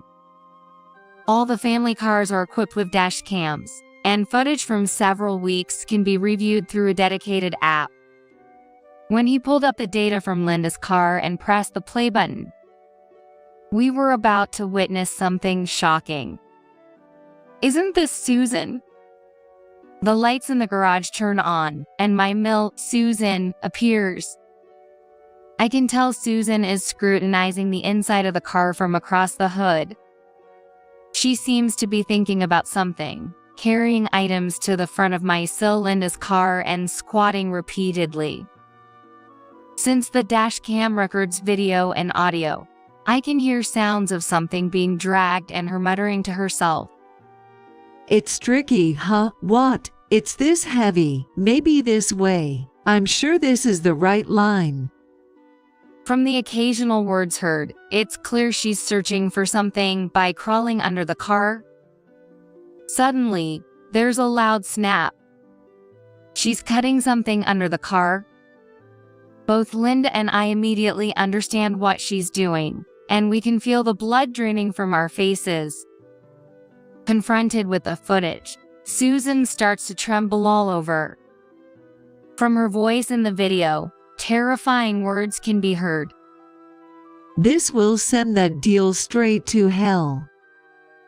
I finally understood her attitude when she called the family home.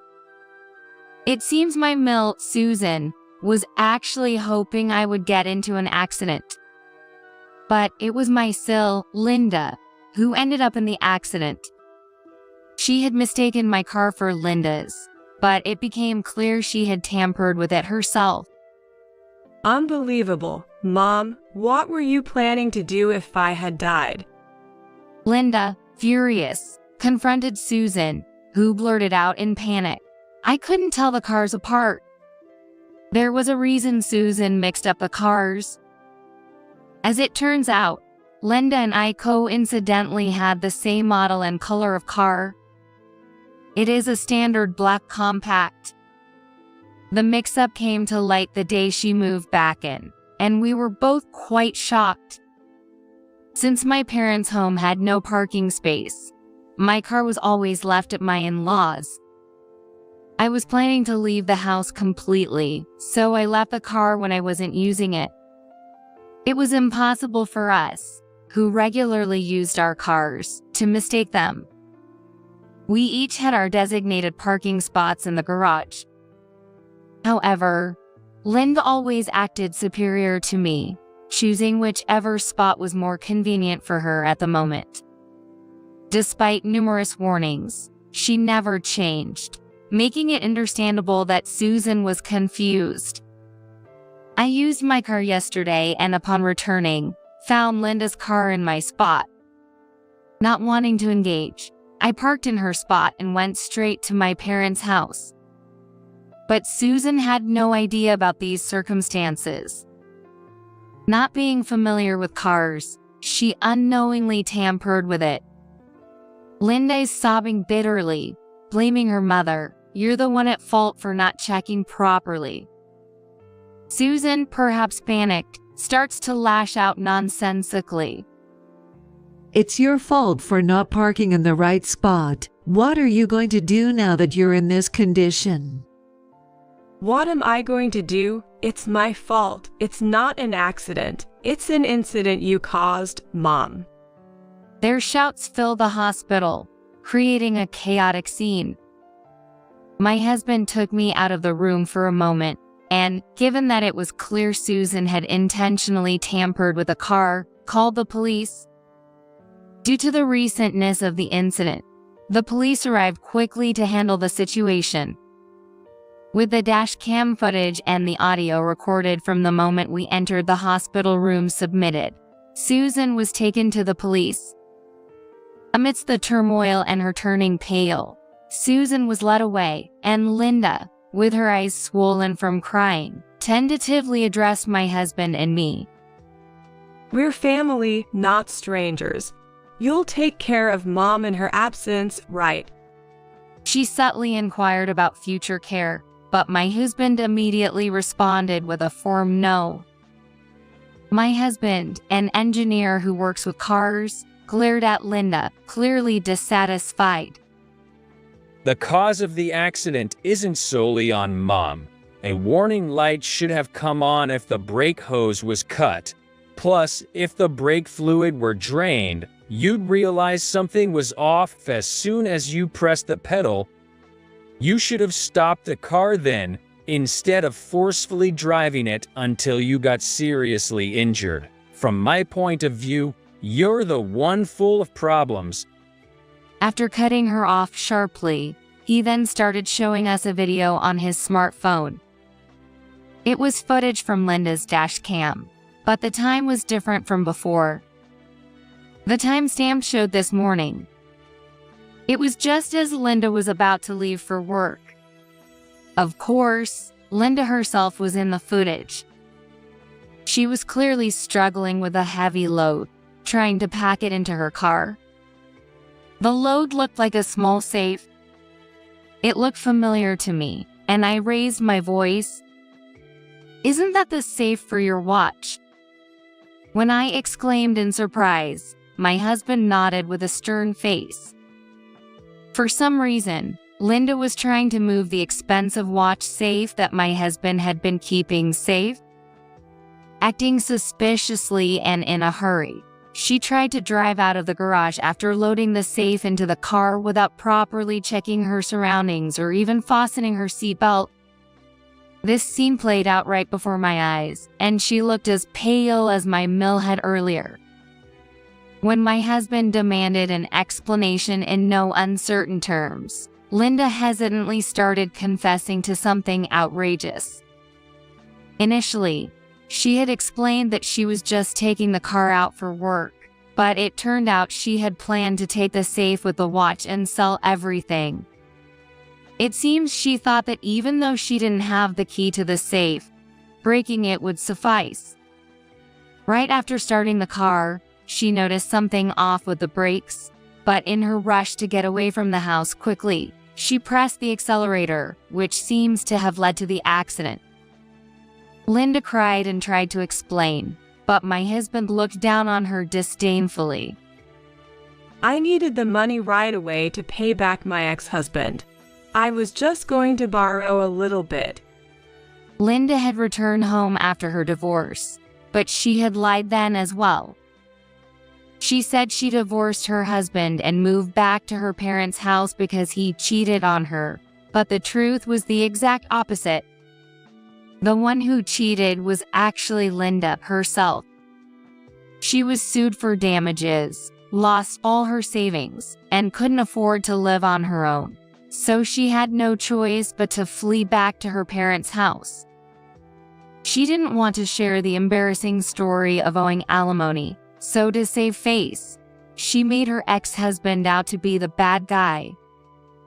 Since she's not working after moving back, she's losing sight of how to pay off the unpaid alimony. So, she was getting by selling off expensive items from the house without permission.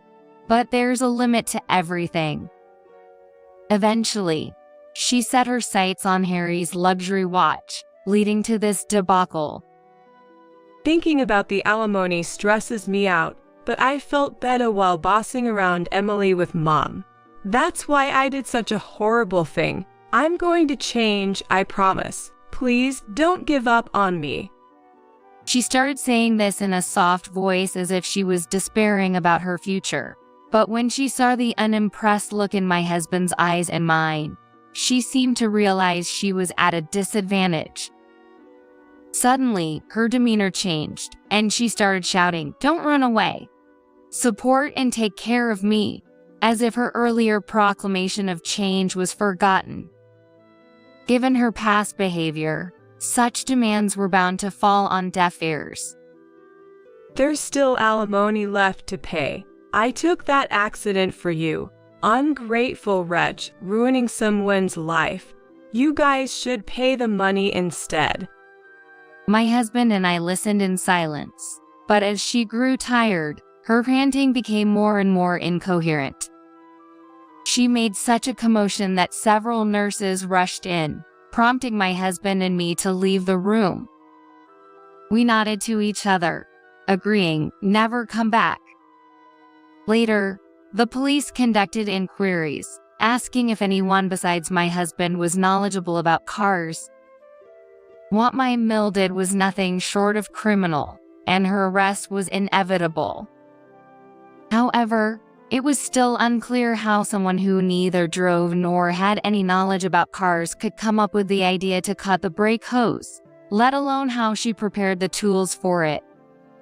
But neither my husband nor I could think of anyone who fit the bill. A few days later, the investigation revealed a surprising truth. It turned out my mill had been paying a significant amount of money to a young man she met before we got married. The man was a notorious figure who targeted older women, pretending to date them to swindle money. My mill, cutting into her inheritance and living expenses from my fill, poured money into dates with this man. As her savings dwindled and life became harder, she proposed moving in with us, hoping to be supported. Unsatisfied with just that, she attempted to collect money under the guise of rent or gratuity. However, after we repeatedly refused to pay, claiming it was not part of our agreement, she desperately turned to the man for advice. That's when he suggested something dreadful. If your deal dies, your son, being her husband, would get the insurance money. With that, we could live it up in fancy hotels and have fun every day. My mill had long been under the young man's influence and, egged on by him, bought the specified tools and carried out his plan. However, the car tampered with was actually the sister-in-law's, leading to this tragedy. The identity of the young man was also uncovered. Though interrogated, he denied everything, saying, "We talked, but it was all jokes, and I didn't tell her what to buy or give any instructions." He also repeated that while he did go on date-like outings with my mill, there was no romantic relationship. She was merely a source of money for him. I wasn't serious, so I wouldn't incite criminal behavior, he claimed. However, the police, suspecting otherwise, discovered evidence that a plan to steal my insurance money from my husband was seriously contemplated. Additionally, the man's other crimes, including extortion against other women, were uncovered. Thus, both he and my mill were arrested. After the trial, the mill received a prison sentence. Lindy apparently contacted her ex-husband to get him to take care of her, but he had already started a new life and hated her, so the conversation ended with him telling her to pay alimony quickly. Linda, who has a rough and selfish personality, started using helpers from welfare services. No matter how much she was warned, she was constantly turned away from private services because she treated the helpers in charge as if they were little servants. And finally, she had no time to choose people. Ultimately, she was assigned a calm helper who would not tolerate her unreasonable demands. Despite her frequent requests for someone warm, with human kindness, no one willing to replace the efficient but cold helper appeared. The assignment became permanent. My life also saw changes. This incident had greatly worried my parents, so I requested a transfer to a location closer to my home. The request was approved, and I happily started working near my family. Feeling uncomfortable living near his in-laws' town, my husband successfully found a new job and we decided to move closer to my parents' home. It's a fresh start for us in a new place, but he's always considerate, saying he wants to make up for the trouble caused and always tries his best. The watch that was stolen by Linda was held by the police for the investigation but was eventually returned to him. Due to the impact of the accident, the safe it was stored in was damaged. Some of the watches inside were broken, but my husband said, "Let's make these a keepsake for the whole family," as he decided to cut ties with his family. Both of us have started to get used to the new environment. Now, we are in the process of choosing a hospital to start the fertility treatments we had originally planned for. Don't you dare come back here. You failure. For over 20 years, I thought I had been devoted to John. Yet, this is how John really felt about me. I wasn't leeching off him. I was just devoted to him. But now, I'm at a loss for words. As I felt all strength leave my body, John continued. Ryan's a working adult now, so you have no reason to depend on me, right? But, Quiet, I don't want to hear your excuses. John raised his voice. Oh no, it's hopeless. My feelings didn't reach him. At that moment, I felt something snap inside me. It was the sound of the thread of love that bound our hearts breaking. Simultaneously, my feelings for John began to fade. We were married just a moment ago, but now I feel as if he were a stranger to me. John was just using me from the start. He never loved me. Otherwise, he wouldn't blatantly cheat and try to kick me out. I don't care what happens to such a man. No, I must utterly defeat him. With my mind made up, I looked up and stared straight at John. My name is Karen Johnson. I'm a 50-year-old housewife, married to John for 25 years. Our son, Ryan, was born a few years into our marriage and has just graduated college and started working. With parenting duties winding down, I was looking forward to pursuing my interests. That's what I'm thinking now. But there's just one problem. My relationship with John. John is far from a good husband or father. In fact, it's hard to find anything good about him. He cheats, and he doesn't even provide a proper salary. Please, can you at least contribute to the household expenses? Huh? Don't get cheeky with me when you're living off my earnings. John always retorts like this. Maybe it really is hopeless. Maybe divorce is the only option. I've been thinking about it a lot lately. But I can't just suggest divorce easily. My Phil, Bob, who is unwell and hospitalized, asked me to look after John. I owe it to Bob to endure as long as I can. His words can't be ignored. But my desire to divorce is strong.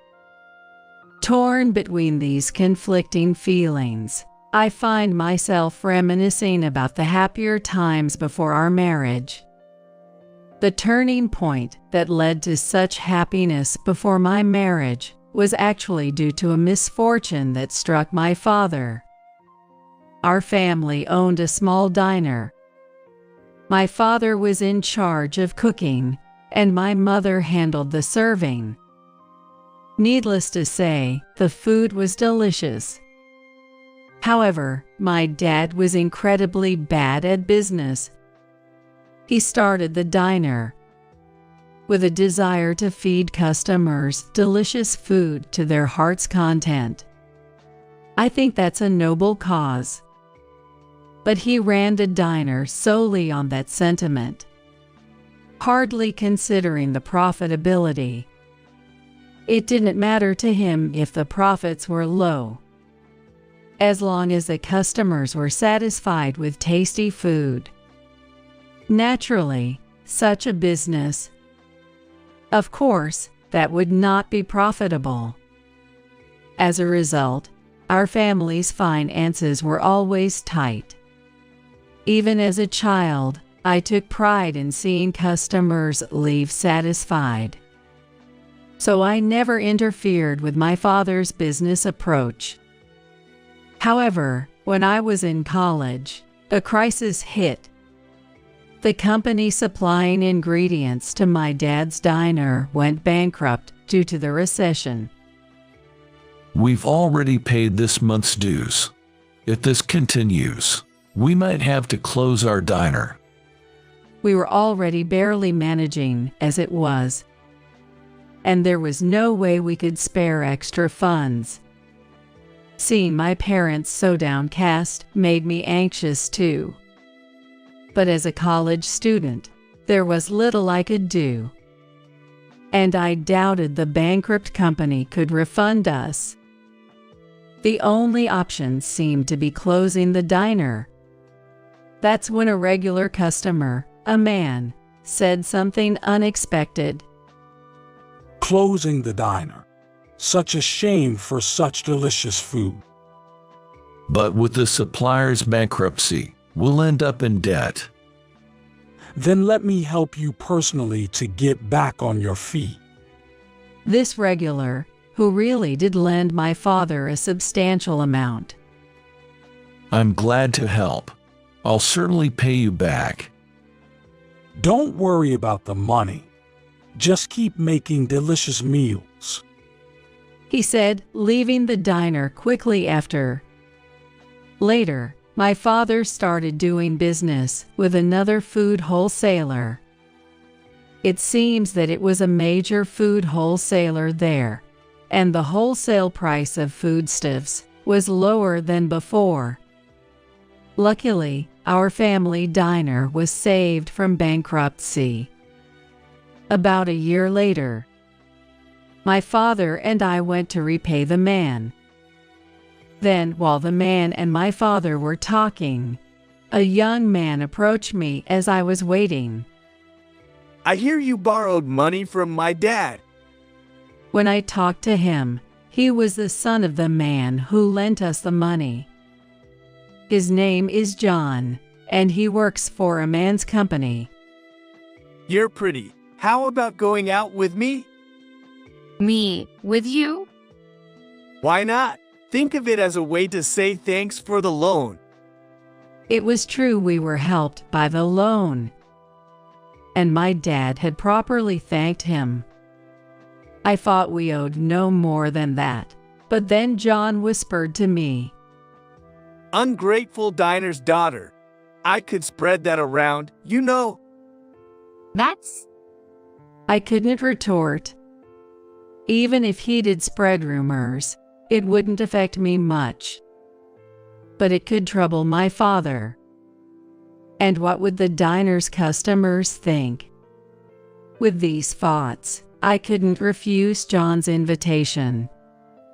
Reluctantly, I agreed to go out with him. With that in mind, I went out with John. To my surprise, I actually enjoyed it more than expected.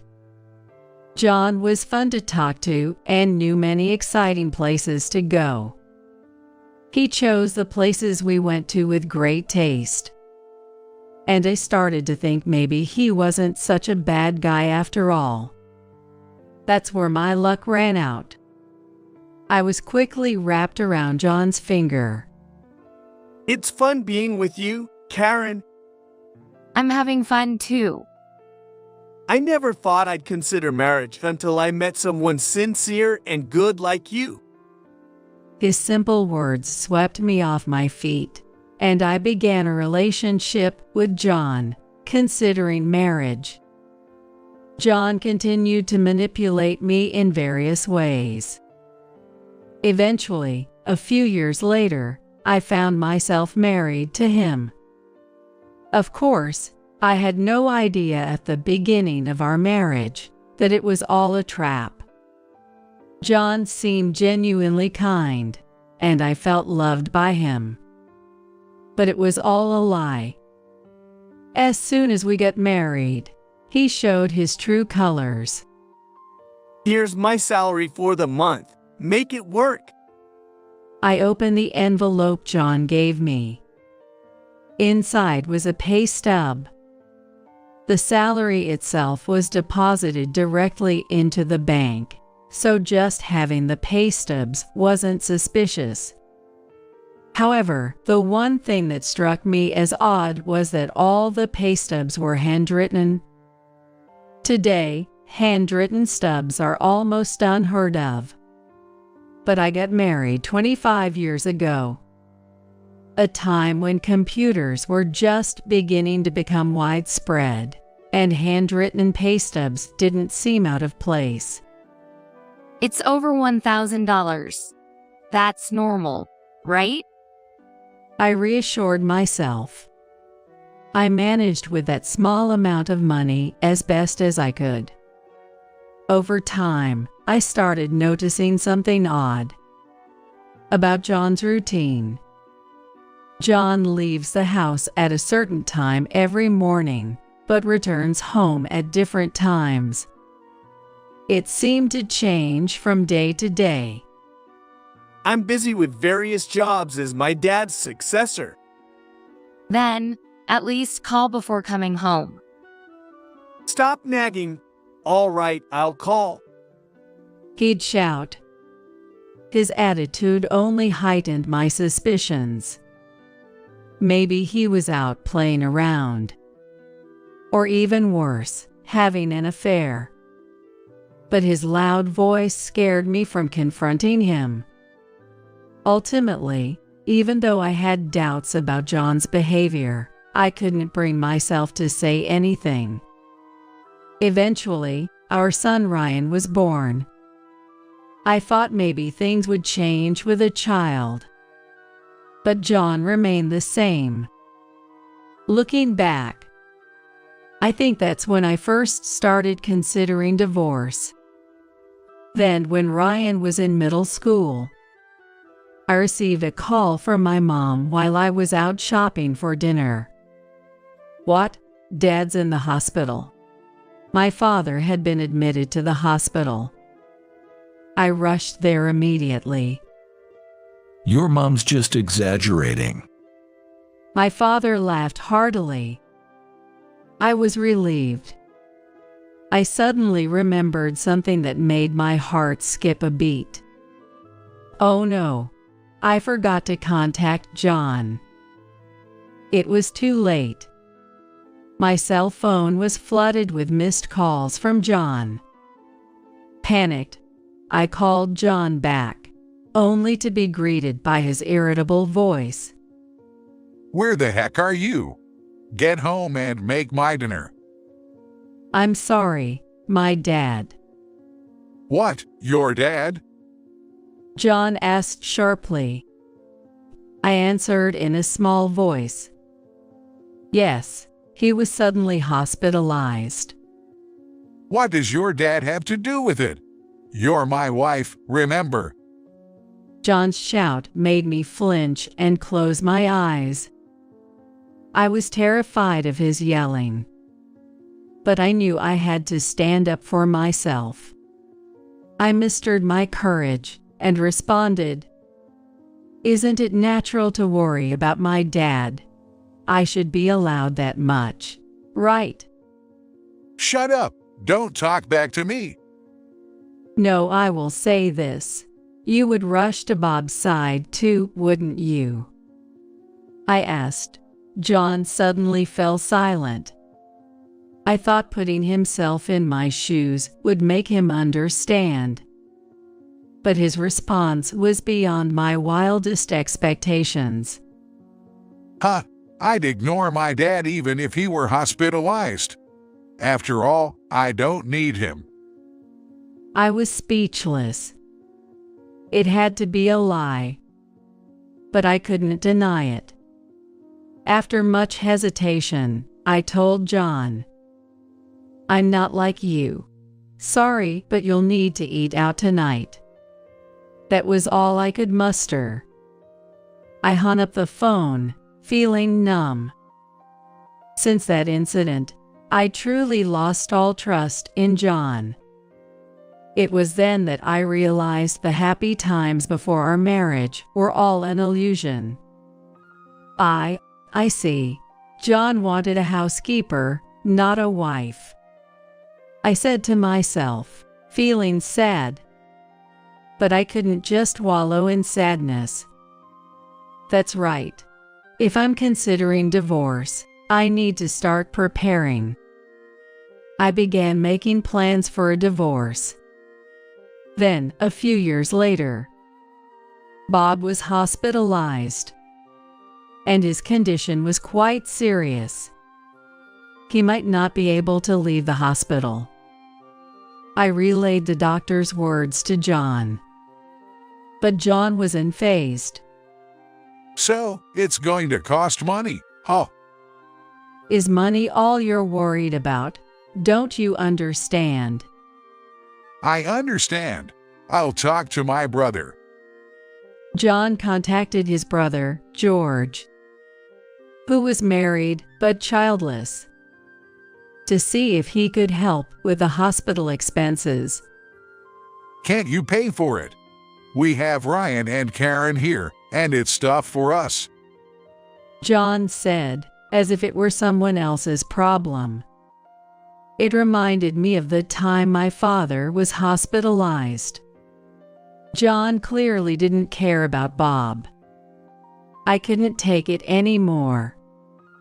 Enough. I'll figure something out and pay for Bob's hospital bills. Don't forget what you just said.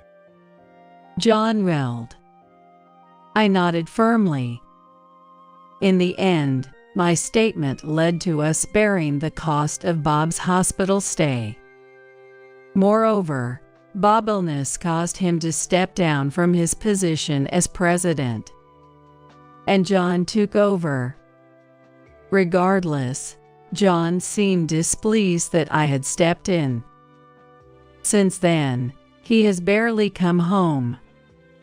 This was evident even when we discussed Ryan's future. John ignored my calls and didn't come home. Dad's not coming home again today, huh? I'm sorry, Ryan. I didn't mean to cause trouble. It's fine. I don't care about Dad. I want to go to a university in New York. That's right. Don't worry about the tuition. I'll manage it somehow. Soon, Ryan's admission to a New York university was settled. As expected, John didn't even see him off. Once Ryan moved to New York, the house felt empty. By then, John was only coming home about once a week. Could you transfer a bit more for Bob's hospital bills? Huh? I've already transferred over half my salary. It should be enough since you're the only one here. John's contribution was just a small amount of money. Clearly, only a fraction of his salary. His claim of transferring over half was undoubtedly a lie. I knew this, but I didn't have the energy to argue. Years passed, and I received news of Ryan getting a job. Now that Ryan has a job, it might be time to talk about divorce. I had prepared for this over the years. The only thing left was timing. When and where should I bring it up to avoid conflict? These farts consumed my mind. It's not really about avoiding conflict, is it? I laughed bitterly at myself. One day, after visiting Bob in the hospital, after chatting with Bob and returning home as usual, I was startled when I was about to open the front door. I didn't know why, but the front door was unlocked. Was it a burglar? I peeked inside cautiously. Then, I heard the TV and John's laughter from the living room. Relieved that John was home, I entered the living room. John was laughing loudly while watching TV. "You're home." Yeah, just thought I'd tidy up the house a bit. Tidy up. I looked around as John suggested. Upon closer inspection, some items in the room were missing. Huh, it looks like some things are missing. Yeah, I threw them away. Your stuff. Threw away my stuff. Shocked, I rushed to my room. It was empty. My computer, TV, even my favorite mug, are all gone. Even the bed, everything was missing. What is this? I threw them out because they're no longer needed. Not needed. What am I supposed to do now? As I raised my voice, John frowned, looked away, and sighed. How should I put it? I'm tired of supporting you. What is that supposed to mean? I am your wife. I retorted, and John got irritated. He suddenly raised his voice. Do I have to spell it out? Don't leech off me anymore, you failure. For over 20 years, I thought I had been devoted to John. But this is how he really felt about me. I wasn't leeching off him. I was just devoted to him. Words failed me as my strength drained away, and John continued. Ryan's a working adult now, so you have no reason to depend on me, right? But shut up. I don't want to hear your excuses. John shouted. Oh no, it's hopeless. My feelings didn't reach him. At that moment, I felt something snap inside me. It was the sound of the thread of love that bound our hearts, breaking. At the same time, my feelings for John began to fade. We were married just a moment ago, but now he feels like a stranger. John was just using me from the start. He never loved me. Otherwise, he wouldn't blatantly cheat and try to kick me out. I don't care what happens to such a man. No, I must utterly defeat him. With my mind made up, I looked up and stared straight at John. What? Got something to say? Nothing. If you want me to leave, I'll do just that. I slammed the living room door with force and headed to my room. But there was nothing of mine left. Not even a single piece of clothing. Don't bother looking. It's all gone. I had the junk collectors take it away. Which company did you use for this? The flyer's right here. That's the one. I picked up the flyer of the disposal company that was on the floor. While dialing the number, I told John, "You're going to regret this." After saying that, I immediately left the house. The call connected shortly. Once I explained the situation, they readily understood.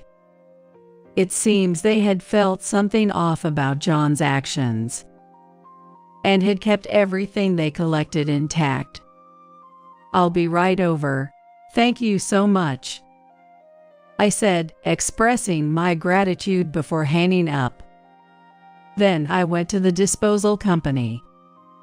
After thanking them, I had them move my belongings into a storage unit I had just rented. Relieved that my belongings were safe. You won't get away with this so easily. Grinding my teeth, I called Ryan and briefly explained the situation before saying, "So, I've decided to move out, considering a divorce. That's what you should expect, okay?" Okay. By then. Ryan quickly ended the call. He seemed scared of me. Was I really that angry? I pondered as I put my phone back into my bag and headed to a nearby business hotel. In fact, I had already decided where to move. The reason was simple. I had been planning to talk to John about divorce soon. My plan was to divorce and start a new life there. Well, it's just happening a bit sooner than planned. Honestly, I wasn't in trouble. It was just an advancement of my plans by a mere 2 weeks. 2 weeks in a hotel. What a waste. I couldn't help feeling it was wasteful. A typical housewife's habit. Maybe I should bill him for the hotel too. Well, brace yourself, John. I muttered to myself and started working on my post-divorce plans. After about 10 days living in the business hotel, John called me during lunch. As soon as I answered, he raised his voice. You stole my money. What are you talking about? Don't play dumb. It's about my dad's hospital bills. The hospital just called asking for payment. Bob, that is what it is, I thought, sighing in response. That. Just pay it yourself. I'm not involved anymore since you kicked me out. I've been transferring living expenses to you. You're supposed to pay for that. Sure, but isn't the bank book for that account with you now?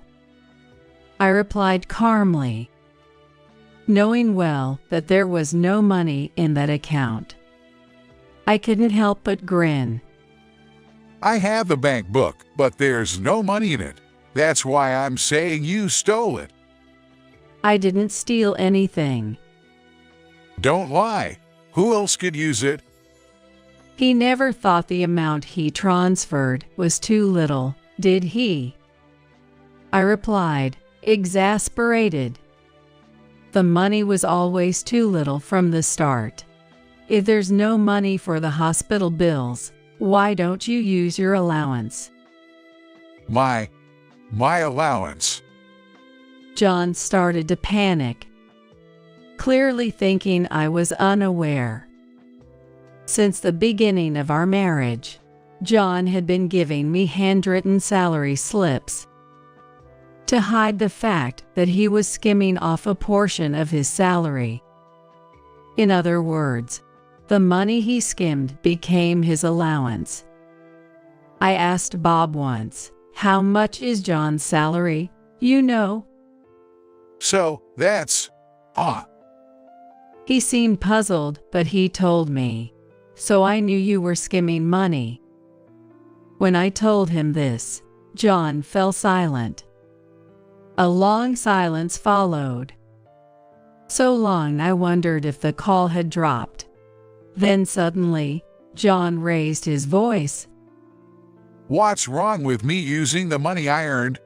It's your fault for using up all the money I gave you. Okay. And then? I want a divorce. I'll demand alimony. You need to pay back the money you used. John's words made me grin inwardly. I had him right where I wanted him. He couldn't back out now. I replied with a smile. Oh, thank you. I wanted a divorce too. Come over to my place for the divorce discussions. What? No. But, I mean, You want a divorce, right? I've prepared evidence of your infidelity, and I'm waiting. Though I couldn't see him, I could tell John was taken aback by his faltering voice. evidence of infidelity. What are you talking about? Don't play dumb. I have photographic evidence. Photographic evidence. I could imagine John's flustered expression. Holding back laughter, I continued. Well, I'll give you the address, and let's meet next Sunday to discuss it in detail. After giving him a certain address unilaterally, I quickly hung up. I've successfully pushed for a divorce. Now, if only I can make him apologize. It was going to be tough, but I was ready. On the agreed Sunday, I arrived at the meeting place before the scheduled time. He should be arriving soon. Looking around, I spotted John in the corner of my eye. Over here. I waved and called out. John looked up, startled. What? This place? Yes, I gave you the address, remember? But, this place? Whose mansion is this? John looked behind me, where a mansion worth about $1 million stood. It was much larger than a regular house, complete with a garden, 3 stories, a basement, and even a home theater. A luxury car was parked in the attached garage. Pointing at the mansion, I smiled. This is my house. It's brand new and beautiful, isn't it? What, your house? Yes, I was planning to live here after the divorce, so I had it built recently. Yes, the place I had summoned John to was my newly built house. Naturally, John, who had always thought of me as just a housewife, was utterly astonished. I pushed him from behind into the house and led him to the living room. Let's have our discussion. This is my lawyer. I introduced my lawyer, who was waiting inside. But John was too distracted to pay attention. He was looking around nervously. He seemed concerned about his surroundings, constantly looking around, not even glancing at the evidence of his infidelity on the table or responding to me. It was hardly a conversation. Eventually, John asked in a low voice, How did you afford this house? Is that what's bothering you? I mused, answering nonetheless. I just bought it normally. Liar! How can a housewife afford this? To buy a $1 million house, one would typically need an income of around $150,000 per year. But I had that kind of income. So I calmly replied, I earn that much. Got a problem with that? No. But, how? I was helping a friend with her company, and before I knew it, things ended up like this. Maybe. The story goes back a few years. When my father was hospitalized and we had a dispute, I decided to divorce. I started preparing for it, first by looking for a job. After the divorce, I needed a job to live. So I looked for a job that would allow me to live independently. But good jobs aren't easy to find. So I consulted my close friend, Susan. Why don't you help me with my work? Your work? What do you do? Land-based aquaculture. Land-based aquaculture is a method where pools are artificially created for farming fish. Though there are drawbacks, it's eco-friendly as it prevents ocean pollution. Susan's father started it, and now she is running it. So, I started working there. John asked tentatively. After I started helping, the business suddenly began to do well. My role was mainly negotiation and administrative work. Susan said I was a huge help, and I was promoted to an executive position. It was all coincidental, but luck is part of skill, I believe. Hearing my story, John slumped in defeat, but then suddenly looked up. Okay, let's forget the divorce. How about we start over? Despite his words, I replied with a cold gaze. What? Can you say that in your sleep? No, I'm serious. I really want to start over with you. John pleaded passionately. But I knew he was just blinded by my money. So I replied with raised eyebrows. I refuse to be with someone who cheats, and someone who neglects their father, too. No, about my dad.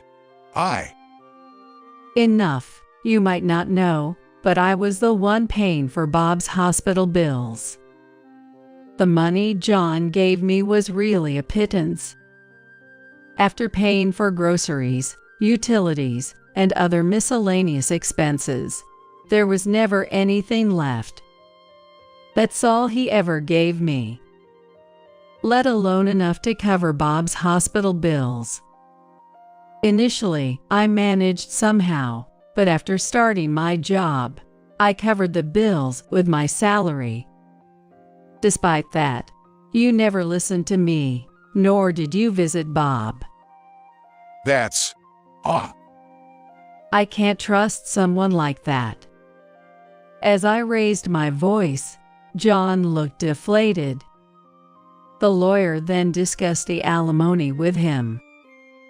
John couldn't say anything, and just nodded until the end. Eventually, encouraged by the lawyer, John signed the divorce papers. The alimony was set at $30,000. Now that the divorce is finalized, you'll be paying for Bob's hospital bills from now on, I said as John nodded, seemingly unhappy, but not objecting. I felt relieved. In the end, I sent John away, glad it was finally over. The only regret was that I couldn't get an apology from him. But I had one last move. With that, I was sure John would apologize. Thinking about it made me smile unintentionally. A few days later, on my way back from the office, someone called out from behind. Hey, Karen. I turned around to find John standing there. Don't be so familiar. We're divorced now. Shut up. What did you do? John looked at me, his face red with anger. I realized then. The talk must have happened at the company. Smiling, I teased him. What do you think I did? Don't joke around. Tell me, how did you get me fired? John was stomping his feet in frustration. I couldn't help but smile at his amusing state. Isn't it your own doing, getting fired for having an affair with the office clerk?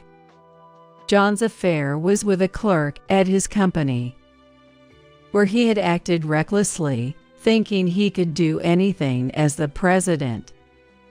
Right after the divorce was settled, I reported this to Bob. While he regretted the divorce, He was furious about John's behavior. I showed him the photographs of the affair, which infuriated him even more. Then he made an offer. I'm thinking of transferring all my shares in the company to you, Karen. To me, wouldn't it be better for George? No, I want you to have them. Use them to dethrone John from the presidency. That's what Bob had said. Bob's company was a corporation, where shareholder resolutions are necessary to appoint executives, although decisions can also be made by the board of directors. In smaller companies like Bob's, where he owned most of the shares, a single shareholder could make significant decisions. But in small companies, it's common for the president to own most of the shares. When I inherited all his shares, I had the power to make decisions alone. But it wasn't me who decided to fire John. I informed George about the affair and my new shareholder status. The rest was his decision. George was considerate. Why did he listen to you? It's not about listening to me. It's about what's best for the company.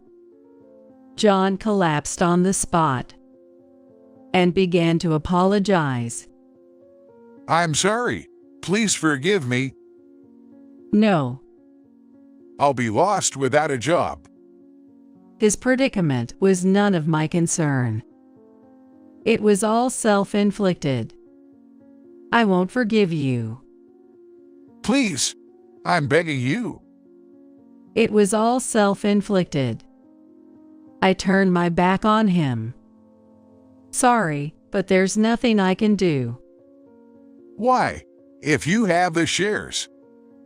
I sold them to George and his wife. I don't want anything to do with you anymore. At that moment, I heard John sobbing. But I walked away, pretending not to hear. John was eventually ousted from the company. Perhaps he could have stayed as an employee, but his arrogant behavior, starting from his entry through nepotism, made that impossible. I refuse to be an employee. He had said. Once fired, he was out. Now he's reportedly working as a convenience store clerk, a difficult-to-find job at his age. He's likely to spend his old age in regret, without money. As for me, post-divorce, I became more focused on my work. There's no talk of remarriage, but there are a few men among my colleagues. A new spring might come. While thinking this, I received a call from Ryan. I'm bringing my girlfriend over. Okay, I'm looking forward to it. I failed in marriage, but I hope Ryan doesn't. But I'm sure it'll be okay. Ryan is much more stable than I ever was. While my husband, Jake, was on a business trip, I was having lunch with my mother-in-law, Susan, when Jake himself called me. Something serious has happened. Actually, Mom has collapsed. What? I looked up, shocked. Susan, who was sitting in front of me, also widened her eyes in surprise. So, the route back from my business trip goes past my mother's house. I'm going to head there and take care of Mom. I looked at Susan again. Then, Susan put her index finger to her lips, signaling me to keep quiet about her being with me. Understanding her intention, I decided to go along with my husband's story. Is your mother all right? Should I come too? No, it's okay. Since it's come to this, I'll just say it. My mom doesn't like you. She thinks you're a wife who won't listen. So, there's no need for you to come. I see. Got it? With that, the call ended. By this time, I had already realized Jake was clearly lying, and he had something he couldn't tell me. As I clenched my fists and trembled, Susan then said, So, what shall we do now? My name is Megan. I'm 30 years old. I'm a working housewife in my second year of marriage. I work from home as a writer. I specifically write travel-related articles, leveraging my experience working at a travel agency during my single days. I met Jake through an introduction by a college friend, Kevin. Kevin had promised to introduce me to a colleague, which turned out to be Jake. Jake works for a small to mid-sized company. He's pretty ordinary except for his slightly above average looks. We dated without any issues for about 2 years. He proposed on my birthday, and I happily accepted. We visited my parents to get their blessing for our marriage. Next, we went to visit Jake's family. His parents were divorced, and his dad had moved abroad, leaving only his mom at the family home. I was initially nervous about meeting her, knowing that she was a self-made CEO of her own company. Nice to meet you. I'm Megan, and I'm in a relationship with Jake. Upon my greeting, Susan said, I've been looking forward to meeting you. Come in, come in. Susan said that with her youthful short hair and straightforward demeanor. Nervously, I sat next to Jake. Mom, I want to marry her. Well, if you two have decided, I won't oppose. Congratulations. Susan said that with a smile, which put me at ease. Then, the conversation turned to my job. What kind of work do you do, Megan? I'm a freelance writer. Mostly, I'm just at home on my computer. Susan's face clouded over instantly. A writer from home. Is that really okay? What do you mean? Well, isn't that kind of like a hobby? It must be unstable income-wise. That's not true. I consider it a legitimate job. However, Susan remains skeptical. But still, a steady job like being a full-time employee would be better, wouldn't it? I'm passionate about my current job. At that moment, Jake intervened. Let's just leave it at that, okay?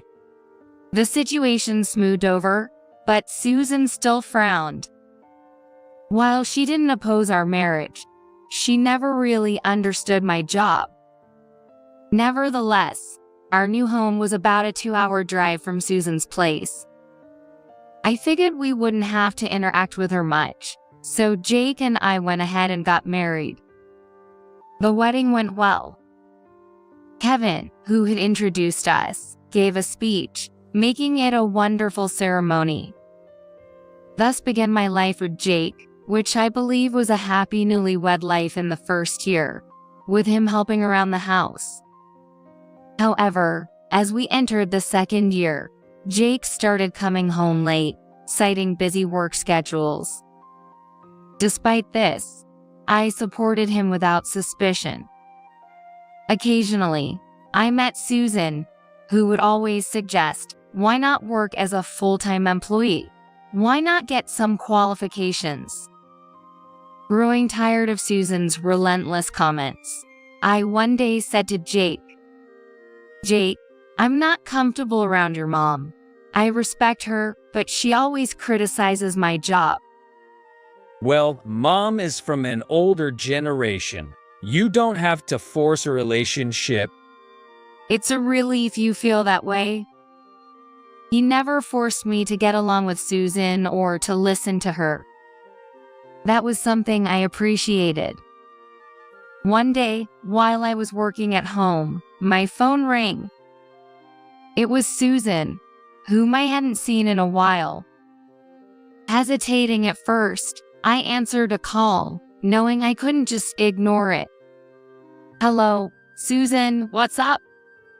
Megan, I wanted to talk to you about your work today. Susan, please, I've had enough. No, it's not that. I wanted to apologize. What? It turned out that Susan had come across an article I wrote in a travel magazine. She had researched and found out I was a well-known writer contributing to several magazines. I read your article. It was wonderful. Thank you. I'm sorry. I may have looked down on the writing profession, but now that I see your talent and how well you're doing, I'm embarrassed. I was wrong, and I'm sorry. Susan. I was surprised but also pleased that Susan had apologized. Aside from her opposition to my job, I had always respected and even admired her as a person. I felt a sense of relief as if our past disagreements were dissolving. So, to make amends, though it's not exactly an apology, I'll be in your town soon. How about we go out for lunch? Lunch? If you don't want to, it's totally okay, but I'd love to hear more about your work. No, Susan, I'm delighted. Please, let's have lunch together. And so, Susan and I agreed to meet for lunch at a restaurant in my town 3 days later. I wanted to tell Jake about it, but he was, as usual, busy with work and had left for a business trip the next morning. I wondered how Jake would react knowing that his mom and I had a pleasant lunch together while he was away. Surely, he would be happy. At that time, I naively thought so. On the day of the lunch with Susan, we chose a fancy restaurant, so I dressed up and headed to our meeting spot. Megan, over here. Susan waved at me with a smile, and as I approached, she apologized again. Sorry for all the trouble I've caused over your job. It's all right. Susan, let's enjoy today together. I'm glad to hear you say that. Feel free to order whatever you like. Wow, the perks of being a CEO. I might as well enjoy something I usually wouldn't. Oh, Megan, you're such a fun person. Susan and I shared a laugh and headed into the restaurant. As we talked over lunch, I began to see the good in Susan that I hadn't noticed before. I developed a deep respect for her as a capable, strong yet kind person. After sharing her divorce story, Susan said, When I got divorced, I was so grateful to have my job. It really made me appreciate the importance of money and working. It's crucial for women to work. I deeply felt that. Susan, is that why you pushed me towards a full-time job? Yes, I didn't want you to struggle if something happened, but I see now, Megan, you're doing great. I'm glad you understand. I'll work hard, just like you, Susan. Just then, my phone rang. It's Jake. I wonder what's up. Jake's on a business trip, right? Yes. I'll put it on speaker so you can hear, just in case. I switched to speakerphone and placed the phone on the table. Jake's voice came through. Megan, listen, something serious has happened. Aren't you supposed to be on a business trip? Well, the trip finished without a hitch, but something serious has come up. Actually, Mom has collapsed. What? I looked up, shocked. Susan, sitting in front of me, also widened her eyes in surprise. So, You know the route back from Mitrip goes past the family home. I'm going to head there now and take care of Mom. I glanced at Susan again. Then, Susan put her index finger to her lips, signaling me to keep quiet about her being with me. Understanding her intent, I decided to play along with Jake. So, is your mother okay? Should I come too?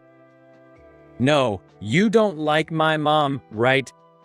But it's okay.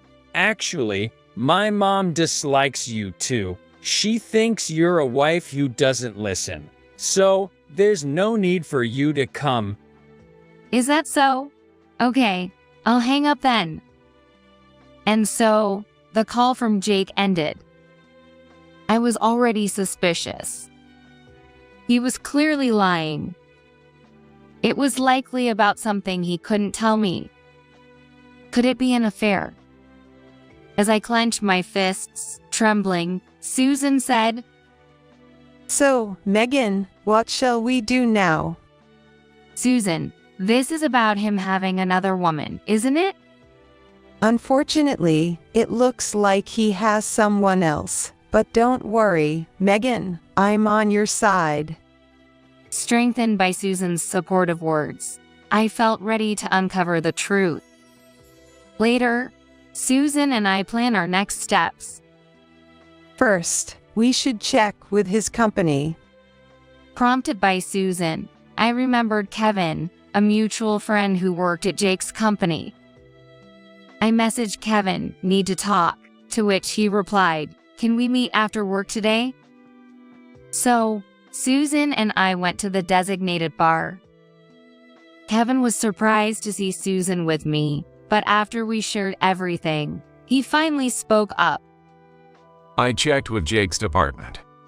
He hasn't gone on any business trip. They said he's on paid leave.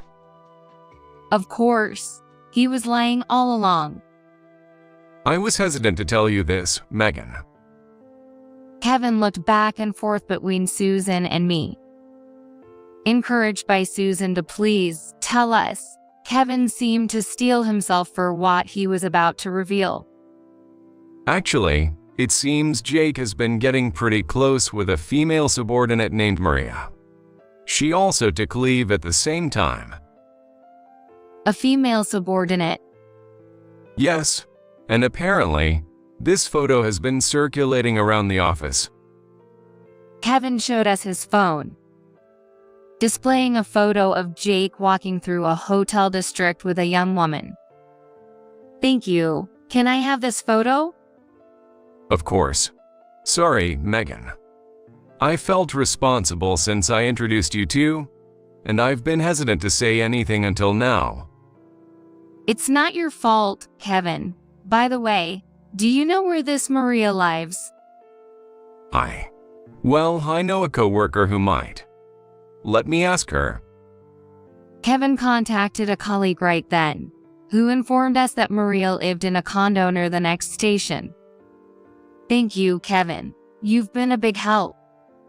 After parting ways with Kevin, Susan apologized sincerely to me. Megan, I'm truly sorry for my son's actions. It's okay, Susan. It's not your fault. I'll confront him with this evidence, and I'll make sure that woman takes responsibility too. Wait, Megan, this photo alone might be dismissed as them just walking together. We need more concrete evidence. Leave it to me. After saying that, Susan called a nearby detective agency. Incredibly, Susan offered to pay for them to secure decisive evidence. This agency was renowned for conducting investigations at an exceptionally fast pace. Megan, try to find out when he'll be back. Okay, he just messaged me. He'll be back the day after tomorrow. Susan nodded at me upon hearing this. 2 days later, while I was at home, Jake returned. I'm home. Welcome back. How is your mother? She's calmed down a lot. Looks like I'll need to visit her more often. Is that so? That must be tough. She said she feels lonely and wants me by her side. As Jake said this, the door to the next room burst open. Who's feeling lonely and wants you by their side? What, Mom? Jake nearly collapsed in shock. Susan and I approached him together. What's this? Why is Mom here? I thought you two weren't getting along. Too bad, we've reconciled. Imagine our surprise when we were having lunch and got a call saying Mom has collapsed. That can't be. Jake was at a loss for words as I confronted him. What have you been doing these last few days, and with whom? Jake turned pale and remained silent. Seeing no progress, I finally said, "Your business trip was a lie, wasn't it? It was actually a romantic getaway with Maria, right?" What? No, who's Maria? Jake denied everything, so I showed him the photo Kevin had given me of them in the hotel district. As expected, Jake responded with something like this. This was just after a drinking party. We just happened to walk by. She's just a subordinate, nothing more. Oh really? Then what's this? I showed him another photo. The photo clearly showed Jake coming out of Maria's house and kissing her at the doorstep. What is this? Pretending to be on a business trip, you went on a romantic getaway and couldn't stay away from your mistress, lying to me and hanging around at her place. This photo was obtained by your mother hiring a detective agency. Mom did. I can't believe it. Jake looked at Susan in disbelief, and suddenly, Susan slapped him hard. You idiot son, having such a good wife and doing something like this. Have you forgotten what caused your father and I to divorce? It was your father's affair, wasn't it? It's shameful that you only inherited that trait. Mom. I once talked about handing over my company to you. Remember, forget it. That's not all. Be prepared because I'm disowning you. That can't be. Realizing he had no way out, Jake knelt down before me. Megan, it was just a moment of weakness. Please forgive me. I promise to be a better husband from now on. That's when I firmly told him off. Don't be ridiculous. You lied and betrayed me, and now you expect me to forgive you just like that.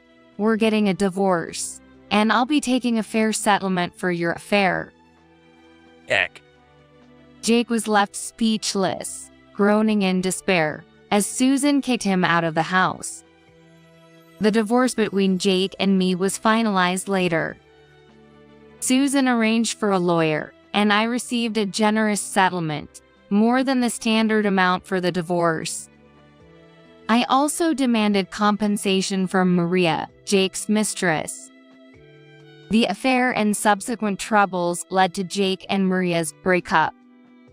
Later, Susan generously gave me a large sum of money as compensation. She was relentless. It turned out that Jake's employment was through Susan's connections, and she told his company's president to fire him for his misconduct and disturbing company order by getting involved with a subordinate. Jake was dismissed from his job. With his savings depleted by the divorce settlement and disowned by Susan, Jake is now living in a rundown apartment, working as a day laborer without distinction between day and night. Even knowing this, I feel no sympathy.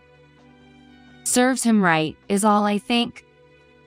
As for me, I moved with the settlement money and continued my work as a writer. Susan and I now address each other by our nickname, Meg and Sizzy, and sometimes travel together. There seems to be much more I can learn from her. I cherish the supportive relationship with Susan and aim to live my life positively moving forward.